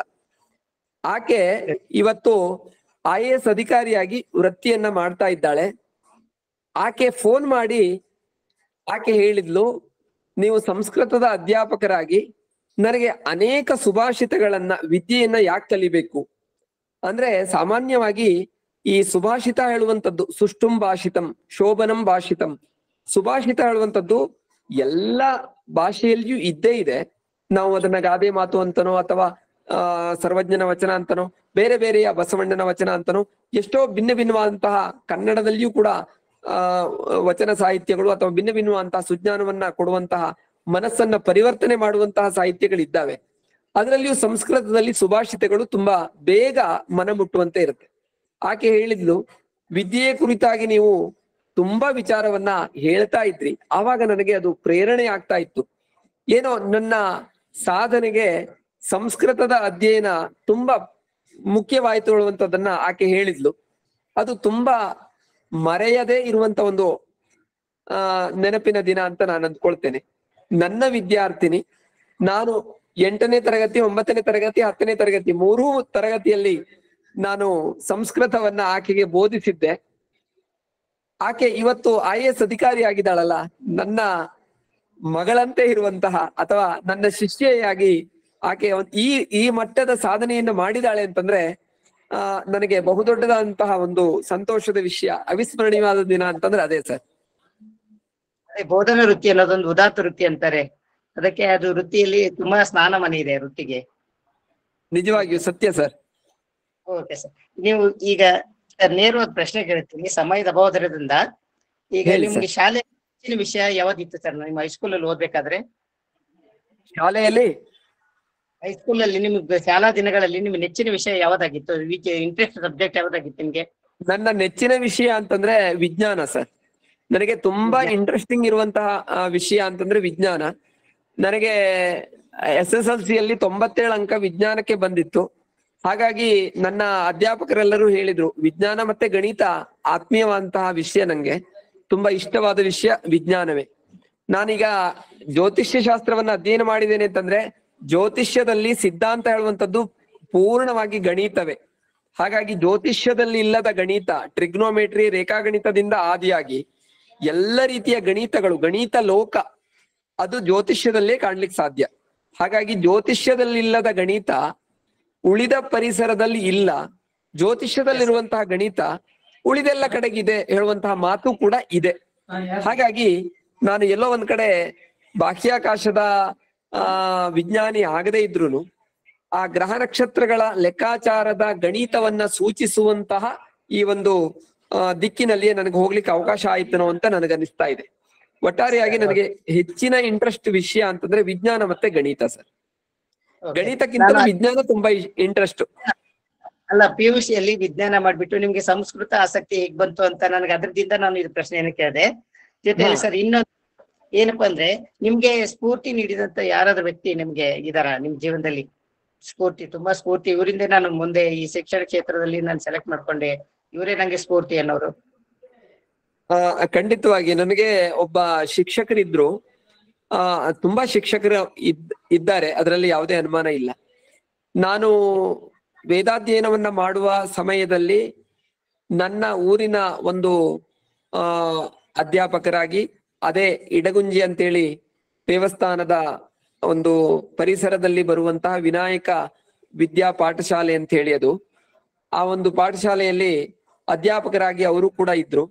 ಆ ಅಧ್ಯಾಪಕರಾಗಿದ್ದಾಗ ಅವ್ರು ಹೇಳಿದ್ರು, ನಾನು ಇಡಗುಂಜಿಯ ವಿದ್ಯಾ ಸಂಸ್ಥೆಯಲ್ಲಿ ನಿನಗೆ ವಿದ್ಯೆಯನ್ನ ಕಲಿಸ್ಲಿಕ್ಕೆ ನಾನು ಸೇರಿಸ್ಕೊಳ್ಲಿಕ್ಕೆ ಆಗ್ಬಹುದು, ಆದ್ರೆ ನೀನು ಎಲ್ಲ ವೇದ ಮಂತ್ರಗಳನ್ನ ಕಂಠಸ್ಥ ಕೊಡ್ಬೇಕು, ಪುಸ್ತಕವನ್ನ ಹಿಡ್ಕೊಂಡು ಓದುವ ಒಂದು ವ್ಯಕ್ತಿ ನೀನಾಗಬಾರ್ದು, ಆದ್ರೆ ನೀನೆಲ್ಲ ಮಂತ್ರಗಳನ್ನ ಕಂಠಸ್ಥ ಕೊಡ್ತೀಯಾ ಅಂತ ನೀನು ಭರವಸೆ ಕೊಟ್ಮೇಲೆನೆ ನಾನ್ ನಿನ್ನನ್ನ ವಿದ್ಯಾರ್ಥಿಯನ್ನಾಗಿ ಸೇರಿಸಿಕೊಳ್ಳಿಕ್ಕೆ ಸಾಧ್ಯತೆಗಳಿರತ್ತೆ ಅಂತಂದ್ರೆ ಹಿಂದಿನ ಗುರುಕುಲದಲ್ಲಿಯೂ ಕೂಡ ಆ ಸಿಸ್ಟಮ್ ಇತ್ತಂತೆ. ಏನು ಅಂತ ಕೇಳಿದ್ರೆ, ಒಬ್ಬ ವಿದ್ಯಾರ್ಥಿ ಗುರುವಿನ ಹತ್ರ ಹೋದಾಗ ವಿದ್ಯಾರ್ಥಿಯನ್ನ ಸಹಜವಾಗಿ ಗುರುವಾದವನು ತಾನು ಸೇರಿಸ್ಕೊಳ್ತಾ ಇರ್ಲಿಲ್ಲ, ಆತನನ್ನ ರೀಚೆಕ್ ಮಾಡ್ತಾ ಇದ್ದ. ಆತನಲ್ಲಿರುವಂತಹ ಗುಣಲಕ್ಷಣಗಳನ್ನ ಈ ವಿದ್ಯಾರ್ಥಿ ಈ ವಿದ್ಯೆಗೆ ಅರ್ಹತೆಯನ್ನ ಉಳ್ಳವನಾಗಿದ್ದನ ಹೇಳುವಂಥದ್ದನ್ನ ಪರಿಶೀಲಿಸಿ ಆತ ಅದರಲ್ಲಿ ಒಂದು ಮೇಲ್ಮಟ್ಟಕ್ಕೆ ಬರಬಹುದು ಹೇಳುವಂಥದ್ದನ್ನ ಗ್ರಹಿಸಿದ ನಂತರದಲ್ಲಿ ಆ ವಿದ್ಯೆಯನ್ನ ಕೊಡ್ಲಿಕ್ಕೆ ಗುರುವಾದವನು ಮುಂದಾಗ್ತಾ ಇದ್ದಂತೆ. ಮಹಾಭಾರತದಲ್ಲಿ ನಾವು ಕರ್ಣನ ಅಥವಾ ಇನ್ನಿತರ ಸಂದರ್ಭಗಳನ್ನ ಗ್ರಹಿಸಿದಾಗಿಯೂ ಕೂಡ ಅದು ಸ್ಪಷ್ಟವಾಗತ್ತೆ. ಅದೇ ರೀತಿಯಲ್ಲಿ ನನಗೆ ಅವರು ಗುರುಪಾದ್ ಎಂ ಭಟ್ ಅಂತ ಹೇಳಿ ಅವರು ತುಂಬಾ ಭಿನ್ನವಾದಂತಹ ರೀತಿಯಲ್ಲಿ ನನಗೆ ಆ ವಿದ್ಯಾಭ್ಯಾಸವನ್ನ ಕೊಡ್ಲಿಕ್ಕೆ ಮುಂದಾದ್ರು. ನಾನು ಅವರ ಒಂದು ಏನು ಅವರಿಟ್ಟಂತಹ ನನ್ ಮೇಲೆ ಇಟ್ಟಂತಹ ಅವರು ಯಾವ ಭಾವನೆ ಇಟ್ಟಿದ್ರೋ ಆ ಭಾವನೆಗೆ ತಕ್ಕುದಾಗಿ ನಾನು ಕಂಠಸ್ಥವನ್ನ ಮಾಡಿದೆ. ನನಗೆ ಅವಕಾಶವನ್ನ ಮಾಡಿಕೊಟ್ರು, ಅವರೇ ಮಾರ್ಗದರ್ಶನವನ್ನ ಮಾಡಿದ್ರು. ಆ ನಂತರದಲ್ಲಿ ನಾನು ಉಡುಪಿಗೆ ಹೋದಾಗ ಅಲ್ಲಿ ಲಕ್ಷ್ಮೀನಾರಾಯಣ್ ಭಟ್ರು ಅಂತ, ಅವರು ಕೂಡ ಅಲಂಕಾರಿಕ ಶಿಕ್ಷಣ ಅರ್ಥಾತ್ ಕಾವ್ಯಶಾಸ್ತ್ರ ಅಂತ ಅರ್ಥ. ಅವರು ಈ ಪದ್ಯಗಳನ್ನ ವೃತ್ತಿಗೆ ಶಿಕ್ಷಣ ಕ್ಷೇತ್ರಕ್ಕೆ ಬರ್ಬೇಕಂತ ವಿದ್ಯಾರ್ಥಿಗಳ ಆಸೆ ಇದೆ ತುಂಬಾನೇ. ಅವರಿಗೆ ನಿಮ್ಮ ಯುವ ಜನ ವಿದ್ಯಾರ್ಥಿಗಳಿದ್ದಾರೆ ಇವಾಗ, ತುಂಬಾ ಎಲ್ಲ ಮಕ್ಕಳು ಜಾಯಿನ್ ಆಗಿರೋದು 90% ಸ್ಕೂಲ್ ಭವಿಷ್ಯದಲ್ಲಿ ಈ ವೃತ್ತಿಯನ್ನು ಆಯ್ಕೆ ಮಾಡ್ತಿದ್ದಾರೆ. ಖಂಡಿತವಾಗಿ ವಿದ್ಯೆಯನ್ನ ಬಿತ್ತರಿಸುವಂತದ್ದು ಇದೊಂದು ಬಹು ಪುಣ್ಯದ ಕೆಲಸ ಅಂತ ನಾನು ಅಂದ್ಕೊಳ್ತೇನೆ. ಒಂದು ತಂದೆ ತಾಯಿಗೆ ಇವತ್ತಿನ ದಿನದ ವ್ಯವಸ್ಥೆಯಲ್ಲಿ ಒಂದೋ ಎರಡೋ ಮಕ್ಕಳಿರಬಹುದು, ಆದ್ರೆ ನಿಜವಾಗಿಯೂ ಹೇಳ್ಬೇಕು ಅಂತಂದ್ರೆ ಒಂದು ಅಧ್ಯಾಪಕನಿಗೆ ಆತನಿಗೆ ಸಿಗುವಂತಹ ಗೌರವದೊಟ್ಟಿಗೆ ಶಿಷ್ಯ ಕೋಟಿಯೇ ಉತ್ಪನ್ನವಾಗತ್ತೆ. ಸಮಾಜಕ್ಕೆ ನಾನು ಆ ಶಿಕ್ಷಣವನ್ನ ಕೊಡುವ ವಿದ್ಯಾರ್ಥಿಗಳನ್ನ ನಾನು ಸೃಷ್ಟಿಸಿದೆ ಹೇಳುವಂತಹ ಒಂದು ನೆಮ್ಮದಿಯ ಜೀವನ ಏನಿದೆ ಅದು ತುಂಬಾನೇ ಅನುಕೂಲತೆಯನ್ನ ಕೊಡುವಂಥದ್ದು ಮನಸ್ಸಿಗೆ. ಹಾಗಾಗಿ ಪ್ರತಿಯೊಂದು ಕೂಡ ಮನಸ್ಸಿಗೆ ಸಂಬಂಧಪಟ್ಟಿದ್ದು. ಶಾಸ್ತ್ರ ಗ್ರಂಥಗಳು ಹೇಳ್ತಾವೆ, ಭವಿತುರ್ ಭವನಾನುಕೂಲ ಭಾವನಾ ವಿಶೇಷ ಪ್ರಪಂಚ ಅಂತ. ಈ ಪ್ರಪಂಚ ನಿಂತ್ಕೊಂಡಿದ್ದು ಮನಸ್ಸಿನ ಮೇಲೆ. ಹಾಗಾಗಿ ಮನಸ್ಸಿಗೆ ಕಷ್ಟ ಮತ್ತೆ ಸುಖ ಎರಡೂ ಇದೆ. ಹಾಗಾಗಿ ದೇಹಕ್ಕೆ ಕಷ್ಟ ಮತ್ತೆ ಸುಖ ಇಲ್ಲ, ಮನಸ್ಸು ಏನ್ ಹೇಳುತ್ತೋ ದೇಹ ಅದನ್ನ ಮಾಡ್ತಾ ಇರತ್ತೆ. ಹೀಗಿರುವಾಗ ಆ ಮನಸ್ಸಿಗೆ ಸಂತೋಷ ಕೊಡುವಂತಹ ಜ್ಞಾನವನ್ನ, ತನ್ನಲ್ಲಿರುವಂತಹ ಜ್ಞಾನವನ್ನ ಬಿತ್ತರಿಸುವಂತಹ ಕ್ಷೇತ್ರ ಏನಿದೆ ಇದು ಪವಿತ್ರವಾದಂತಹ ಒಂದು ಕಾರ್ಯ. ಈ ಪವಿತ್ರವಾದಂತಹ ಜ್ಞಾನವನ್ನ ಬಿತ್ತರಿಸುವಂತಹ ಕಾರ್ಯದಲ್ಲಿ ಯಾರೇ ಮುಂದುವರೆದ್ರು ಕೂಡ ಆ ಜ್ಞಾನವನ್ನ ಬಿತ್ತರಿಸುವ ಸಮಯದಲ್ಲಿ ಸಿಗುವಂತಹ ನೆಮ್ಮದಿ ಅವರಿಗೆ ಆ ಅನುಭವವನ್ನ ಕೊಡುತ್ತೆ.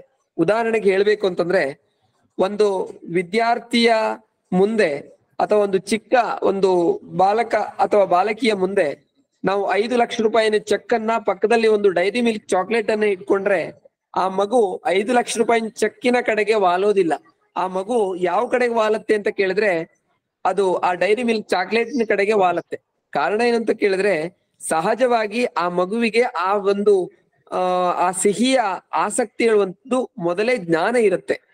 ಆ ದಿಕ್ಕಿನಲ್ಲಿ ನಾವು ಗ್ರಹಿಸಿದಾಗ ಪ್ರತಿಯೊಂದು ಅನುಭವವನ್ನ ಅನುಭವಿಸಿದ ಮೇಲೆ ಸಿಗುವಂಥದ್ದು. ಉದಾಹರಣೆಗೆ ಆ ಚಾಕ್ಲೇಟಿನ ಪರಿಕಲ್ಪನೆಯ ಅನುಭವ ನನಗೆ ಮೊದಲೇ ಇದ್ರೆ ನಾನು ಆ ಚಾಕ್ಲೇಟ್ ಅನ್ನು ನೋಡಿದ ತಕ್ಷಣ ಇದು ಮಾವಿನ ಹಣ್ಣಿನ ಸಿಹಿ ಅಲ್ಲ ಅಥವಾ ಬೇರೆಯ ಸಿಹಿ ಅಲ್ಲ ಅಥವಾ ಈ ಡೈರಿ ಮಿಲ್ಕಿನ ಸಿಹಿ ಏನಿದೆ, ಆ ಚಾಕ್ಲೇಟಿನ ಸಿಹಿ ಏನಿದೆ ಹೇಳುವಂಥದ್ದನ್ನ ಮೊದಲ ಅನುಭವ ಇದ್ದಾಗ ಮಾತ್ರ ಆ ಅನುಭವ ಅದು ಹೇಳಲಿಕ್ಕೆ ಸಾಧ್ಯ. ಅನುಭವವನ್ನ ತಿಳಿಸ್ಲಿಕ್ಕೆ ಕಷ್ಟವಾಗತ್ತೆ. ಅನುಭವ ಹೀಗಿದೆ ಅಂತ ಹೇಳ್ಬೋದು. ಕೊನೆ ಕೆಲವು ಮಕ್ಕಳು ಜಾಯಿನ್ ಆಗಿದ್ದಾರೆ ಸರ್. ಕೆಲವು ಮಕ್ಕಳು ಪ್ರಶ್ನೆಗಳು ಕೇಳಿ ಆಗಿದ್ದಾರೆ. ಯಾರಾದ್ರೂ ಮಕ್ಕಳು ಪ್ರಶ್ನೆ ಕೇಳಂಗಿದ್ರೆ ಕೇಳ್ಬಹುದು. ಚಾಟ್ ಬಾಕ್ಸ್ ಅಲ್ಲಿ ಮೆಸೇಜ್ ಹಾಕಿ. ನನ್ನ ಪ್ರಶ್ನೆಗಳು ಏನಾದ್ರು ಇದ್ರೆ ಚಾಟ್ ಬಾಕ್ಸ್ ಅಲ್ಲಿ ಮೆಸೇಜ್ ಹಾಕಿ, ಅಥವಾ ಡೈರೆಕ್ಟ್ ಆಗಿ ಕೇಳಲಿ, ತೊಂದರೆ ಇಲ್ಲ, ಹೇಳ್ಬಹುದು. ಯಾರಾದ್ರೂ ಆಗಿರ್ಬೋದು, ಟೀಚರ್ಸ್ ಆಗಿರ್ಬೋದು, ಸ್ಟೂಡೆಂಟ್ಸ್ ಆಗಿರ್ಬೋದು. ನಾನು ಆಮೇಲೆ ಇವತ್ತು ಏನೋ ಒಂದೆರಡು ಪ್ರಶ್ನೆ ಇದೆ ಸರ್, ನಾನು ಆಮೇಲೆ ಕೇಳ್ತೀನಿ ನಿಮಗೆ.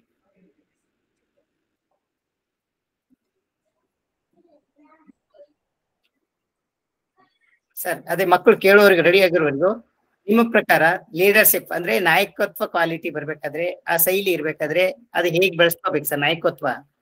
ನಾಯಕತ್ವ ಹೇಳುವಂತದ್ದು ತುಂಬಾ ಉತ್ತಮವಾದ ಪ್ರಶ್ನೆ. ನಾಯಕತ್ವ ಹೇಳುವಂತದ್ದು ಬರುವಾಗ ಮೊದಲು ಬೇಕಾಗಿದ್ದು ತಾಳ್ಮೆ. ಇನ್ನೊಂದೇನು ಅಂತ ಕೇಳಿದ್ರೆ, ತಾಳ್ಮೆಯೊಂದಿಗೆ ನಿಭಾಯಿಸುವಂತಹ ಕೌಶಲ್ಯ. ಯಾವುದೇ ಸಂದರ್ಭ ಎದುರಾದಾಗ್ಲೂ ನಾವು ಆತುರತೆಯಿಂದ ನಿರ್ಧಾರವನ್ನ ಮಾಡುವಂತದ್ರಿಂದ ತಪ್ಪುಗಳಾಗುವಂತಹ ಸಾಧ್ಯತೆಗಳು ಜಾಸ್ತಿ ಇರುತ್ತೆ. ನಾವು ಪ್ರತಿಯೊಂದನ್ನು ಕೂಡ ಸಹಜವಾಗಿ ಅದನ್ನ ಪರಿಹಾರ ಮಾಡ್ಕೊಳ್ಳಿಕ್ಕೆ, ಆ ಪರಿಹಾರ ಹುಡುಕಿಕೊಳ್ಳಿಕ್ಕೆ ನಮ್ಮ ಮನಸ್ಸು ಯೋಚನೆ ಮಾಡುವ ಸಂದರ್ಭಕ್ಕೆ ನಮಗೆ ತಾಳ್ಮೆಯ ಅಗತ್ಯತೆ ಇರುತ್ತೆ. ತಾಳ್ಮೆಯಿಂದ ನಾವು ಯೋಚನೆ ಮಾಡಿದಾಗ ನಮಗೆ ಉಪಾಯಗಳು ಸಿಕ್ಕೇ ಸಿಗತ್ತೆ. ಶಾಸ್ತ್ರ ಗ್ರಂಥಗಳಲ್ಲಿ ನಾವು ಯೋಚನೆ ಮಾಡಿದ್ರೆ, ಶಿಕ್ಷಣ ಶಾಸ್ತ್ರದಲ್ಲಿ ನೋಡಿದ್ರೆ ಯಾವತ್ತೂ ಕೂಡ ಪ್ರಶ್ನೆ ಹೊಸ್ತೆ, ಉತ್ತರ ಯಾವತ್ತೂ ಹಳೇತೆ. ನೋಡಿ, ಒಂದು ಸಿಲೆಬಸ್ ಅನ್ನ ನಾವು ಆಯ್ಕೆ ಮಾಡ್ಕೊಂಡ್ರೆ ಸಿಲೆಬಸ್ಸು 5 ವರ್ಷಕ್ಕೆ ಅದೇ ಸಿಲೆಬಸ್ ಇರುತ್ತೆ. ಆದ್ರೆ ಪ್ರಶ್ನೆ ಪತ್ರಿಕೆಗಳು ಮಾತ್ರ ಪ್ರತಿ ವರ್ಷವೂ ಬೇರೆನೆ ಇರುತ್ತೆ. ಅದೇ ರೀತಿಯಲ್ಲಿ ಪ್ರಶ್ನೆ ಸಹಜವಾಗಿ ಬೇರೆದೇ ಇರುತ್ತೆ, ಹೊಸದಾಗಿಯೇ ಇರುತ್ತೆ ಅಂತ ಅನಿಸಿದ್ರು ಕೂಡ ಉತ್ತರ ಮಾತ್ರ ಹಳೆಯದ್ದೇ ಆಗಿರುತ್ತೆ.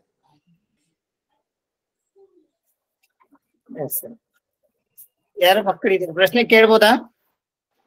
ಡೈರೆಕ್ಟ್ ಆಗಿ ಕೇಳಿ. ಚಾಟ್ ಬಾಕ್ಸ್ ಅಲ್ಲಿ ಮೆಸೇಜ್ ಇಲ್ಲ ಅಂದ್ರೆ ಪರವಾಗಿಲ್ಲ, ಡೈರೆಕ್ಟ್ ಆಗಿ ಅನ್ಮ್ಯೂಟ್ ಮಾಡ್ಕೊಂಡು ಮಾತಾಡ್ಬೋದು.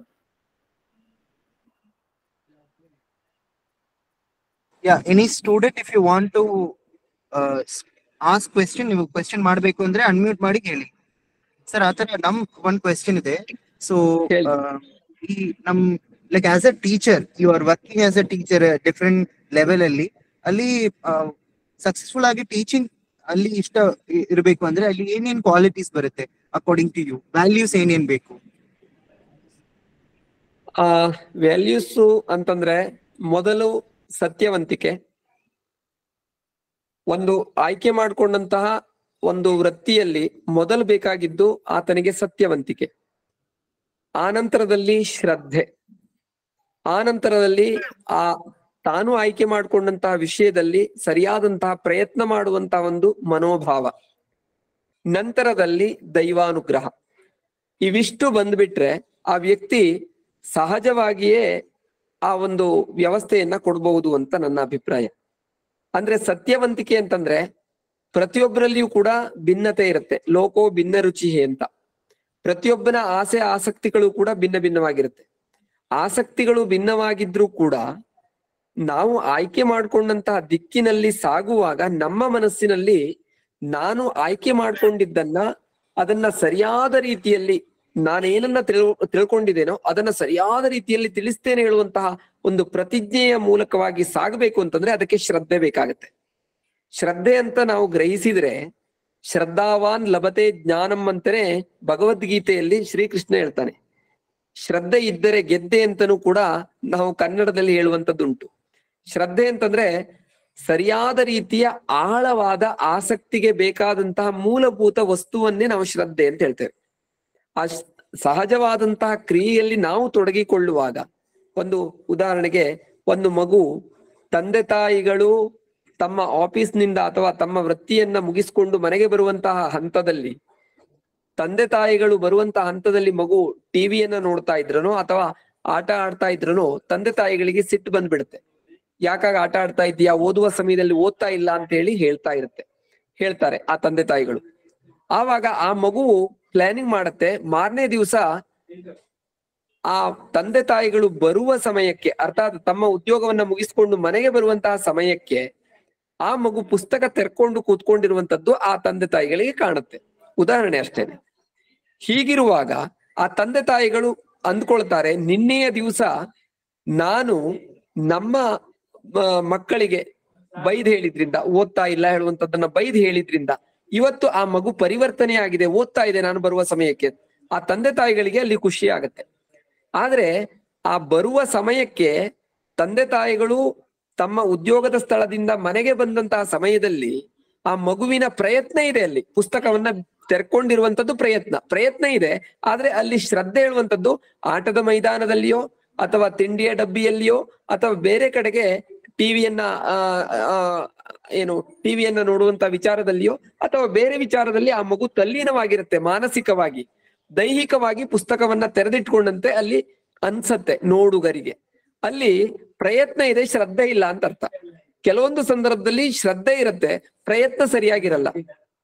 ಒಂದು IAS ಅಧಿಕಾರಿ ಆಗ್ಬೇಕು ಅಂತಂದ್ರೆ ಶ್ರದ್ಧೆ ಇರತ್ತೆ, ಆಗ್ಲೇಬೇಕು ಅಂತೇಳಿ ಉತ್ಕಟವಾಗಿ ಒಂದು 14-15 ತಾಸು ಓದ್ತಾ ಇರ್ತಾನೆ.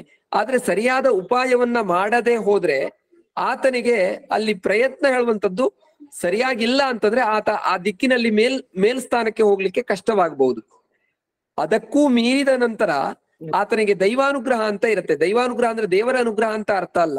ಹಿಂದಿನ ವಿಚಾರವನ್ನ ಉಪೇಕ್ಷೆ ಮಾಡ್ಕೊಂಡಿದ್ದು ಯಾವುದೋ ಸಂದರ್ಭಕ್ಕೆ ವಿಘ್ನವಾಗಿ ಪರಿಣಮಿಸುವಂತದ್ದು, ಅದನ್ನ ನಾವು ದೈವಾನುಗ್ರಹದ ಕೊರತೆ ಅಂತ ಹೇಳ್ತೇವೆ. ಅರ್ಥಾತ್ 1ನೇ ತರಗತಿಯ ಸಮಯದಲ್ಲಿ ಯಾವುದೋ ಒಂದು ಉಪೇಕ್ಷೆಯನ್ನ ಮಾಡ್ಕೊಂಡಂತ ಸಬ್ಜೆಕ್ಟ್ 10ನೇ ತರಗತಿಯ ಮುಖ್ಯ ಪರೀಕ್ಷೆಯ ಸಮಯದಲ್ಲಿ ಆ ಮಗುವಿಗೆ ಅದು ದೊಡ್ಡದಾದಂತಹ ಭೂತದ ರೀತಿಯಲ್ಲಿ, ಅರ್ಥಾತ್ ತುಂಬಾ ಕಷ್ಟದ ವಿಷಯವಾಗಿ ಅದು ಪರಿಣಮಿಸಬಹುದು. ಅದಾಗಬಾರದು ಅಂತಂದ್ರೆ ಮೂಲದಿಂದಲೇ ಅದನ್ನ ಸರಿಪಡಿಸ್ಕೊಳ್ಬೇಕು. ಅಂತಂದ್ರೆ ಸಾಂದರ್ಭಿಕವಾಗಿ ನಾವು ನಮ್ಮಲ್ಲಿರುವಂತಹ ನಮಗೆ ಗೊತ್ತಿರುವಂತಹ ವೀಕ್ನೆಸ್ ಅನ್ನ ಸರಿಪಡಿಸಿಕೊಳ್ಳುವುದಕ್ಕೆ ನಾವು ಉಪಾಯವನ್ನ ಮಾಡದೆ ಹೋದ್ರೆ ಅದು ಯಾವುದೋ ಸಂದರ್ಭದಲ್ಲಿ ನಮಗೆ ಸಂದಿಗ್ಧ ಪರಿಸ್ಥಿತಿಯನ್ನ ಉಂಟು ಮಾಡುತ್ತೆ. ಅದು ದೈವಾನುಗ್ರಹದ ಕೊರತೆ.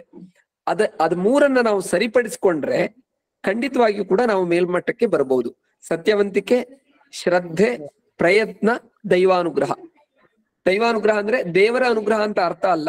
ನಾವು ನಮ್ಮನ್ನ ತೊಡಗಿಸಿಕೊಳ್ಳುವಲ್ಲಿ ಸ್ವಲ್ಪವೂ ಕೂಡ ನಾವು ಉಪೇಕ್ಷೆ ಮಾಡಿಕೊಳ್ಳದಂತೆ ನಮ್ಮ ಮೇಲೆ ನಾವು ಜಾಗೃತರಾಗಿ ಸಾಗುವಂತದ್ದು ಅಂತ.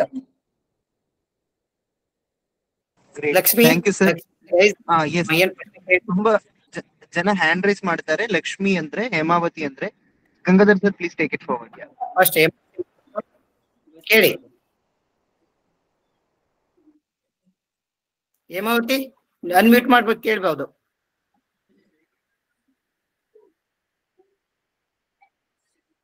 ಸರ್ ಅವ್ರಿಲ್ಲ. I think Hemavathi is not in the call. Lakshmi ಇದ್ದಾರೆ ಅನ್ಸುತ್ತೆ. ಲಕ್ಷ್ಮಿ ಕೇಳಮ್ಮ, ಪ್ರಶ್ನೆ ಏನು? ಅಥವಾ ಚಾಟ್ ಬಾಕ್ಸ್ ಅಲ್ಲಿ ಮೆಸೇಜ್ ಮಾಡಿದ್ದಾರೆ.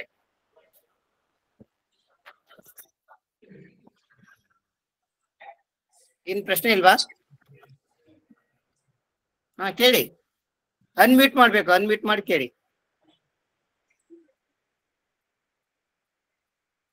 ಹಲೋ. ಓಕೆ, ಇಲ್ಲ ಅಂದ್ರೆ ಬೇರೆ ಟೀಚರ್ಸ್ ಯಾವ್ದು ಪ್ರಶ್ನೆ ಇದೆಯಾ ಅಂದ್ರೆ ಪ್ಲೀಸ್ ಹೇಳಿ. ಆಲ್ರೆಡಿ 8 o'clock ಆಗುತ್ತೆ. If you have more question, ನಾವು ಫೀಡ್ಬ್ಯಾಕ್ ಫಾರ್ಮ್ ಶೇರ್ ಮಾಡಿದೀವಿ. ಅದಲ್ಲಿ ನೀವು sir, I am sharing the feedback form, please ask the students to fill it. If anybody has question, unmute ಮಾಡಿ ಹೇಳ್ಬಹುದು.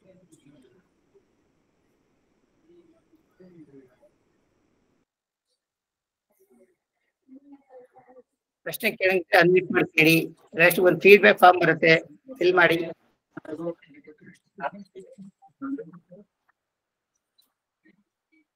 ಓಕೆ, ಫೀಡ್ಬ್ಯಾಕ್ ಫಾರ್ಮ್ ಫಿಲ್ ಮಾಡಿ. ಬರ್ತಾ ಇದೆ ಇದರಲ್ಲಿ, ಲಿಂಕ್ ಅಲ್ಲಿ ಬರ್ತಾ ಇದೆ. ಓಕೆ ಸರ್, ಇಷ್ಟೊತ್ತವರೆಗೂ ನಮ್ಮ ಜೊತೆ ಇದ್ದು ಸುದೀರ್ಘವಾಗಿ ಶಿಕ್ಷಣ ಕ್ಷೇತ್ರದ ಬಗ್ಗೆ ನಿಮ್ಮ ಸಾಧನೆ, ನಿಮ್ ಜೊತೆ ಸಂದರ್ಶನ ಹೊಂದಿದ್ದಕ್ಕೆ ಸಾಕಾಗಲ್ಲ ಅನ್ಸುತ್ತೆ. ಯಾಕಂದ್ರೆ ಅಷ್ಟೊಂದು ಅಚೀವ್ಮೆಂಟ್ ಇದೆ ನಿಮ್ಮಲ್ಲಿ, ಅಷ್ಟೊಂದು ಜ್ಞಾನ ಇದೆ. ಇನ್ನು ಪ್ರೆಸೆಂಟ್ ಆಗಿ ಒಂದ್ ದಿವಸ ಸಂದರ್ಶನ ಬೇಕು, ನಿಮ್ಮ ಅವಶ್ಯಕತೆ ತುಂಬಾ ಇದೆ. ಅರ್ಜುನ್ ಸರ್, ತುಂಬಾ ಸಂತೋಷ ಆಯ್ತು ಸರ್. ತಾವು ಭವಿಷ್ಯ ದರ್ಶಿನಿ ಹೇಳುವಂತಹ ಒಂದು ಟೈಟಲ್ ಅನ್ನ ನೋಡಿದಾಗ ನನಗೆ ಅತ್ಯದ್ಭುತವಾದಂತಹ ಒಂದು ವಿಶೇಷವಾದಂತಹ ಸಂತೋಷ ಆಯ್ತು. ಭವಿಷ್ಯವನ್ನ ದರ್ಶಿಸುವಂತ ಒಂದು ದಿಕ್ಕಿನಲ್ಲಿ ತಾವು ಸಾಕ್ತಾ ಇದ್ದೀರಿ.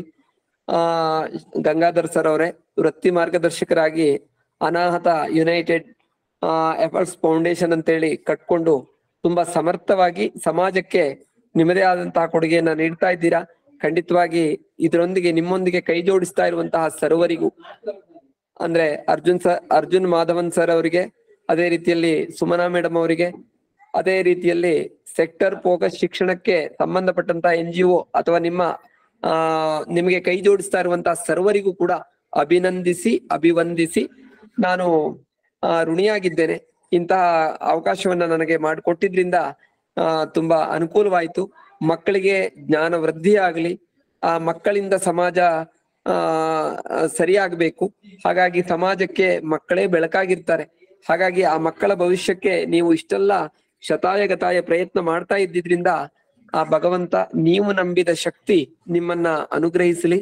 ಈ ಸಂಸ್ಥೆ ಇನ್ನೂ ಹೆಚ್ಚಿನ ಉಜ್ವಲವಾದಂತಹ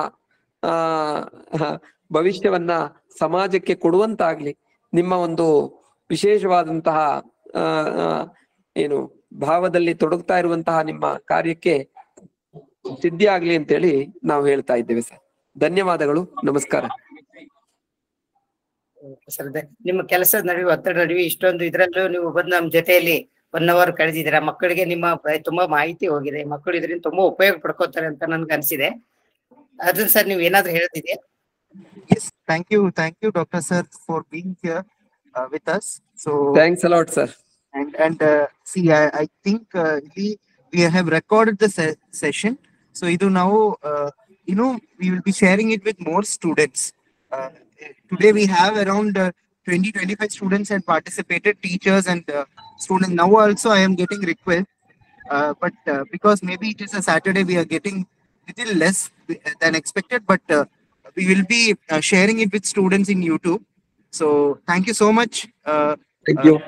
ಇಷ್ಟು ಚೆನ್ನಾಗಿ ನೀವು ಶೇರ್ ಮಾಡ್ತೀರಾ and deep ಆಗಿ ಶೇರ್ ಮಾಡ್ತೀರಾ. Thank you, sir.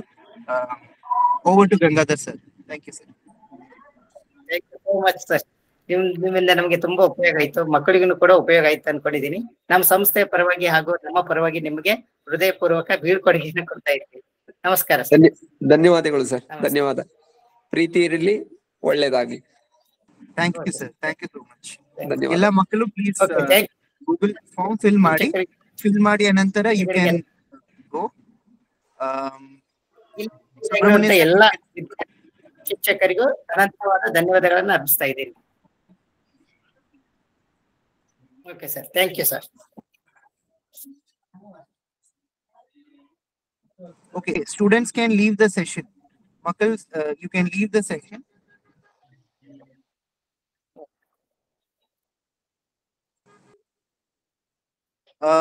Sir, I think we can close the session, sir. Amela, I will reach out to you. Thank you. Thank you. Thank you. Thanks a lot. Thank you so much.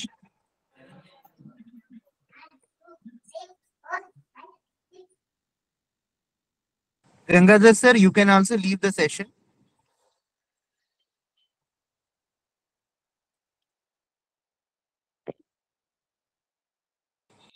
ಮಕ್ಕಳೆಲ್ಲ leave ಮಾಡಿ.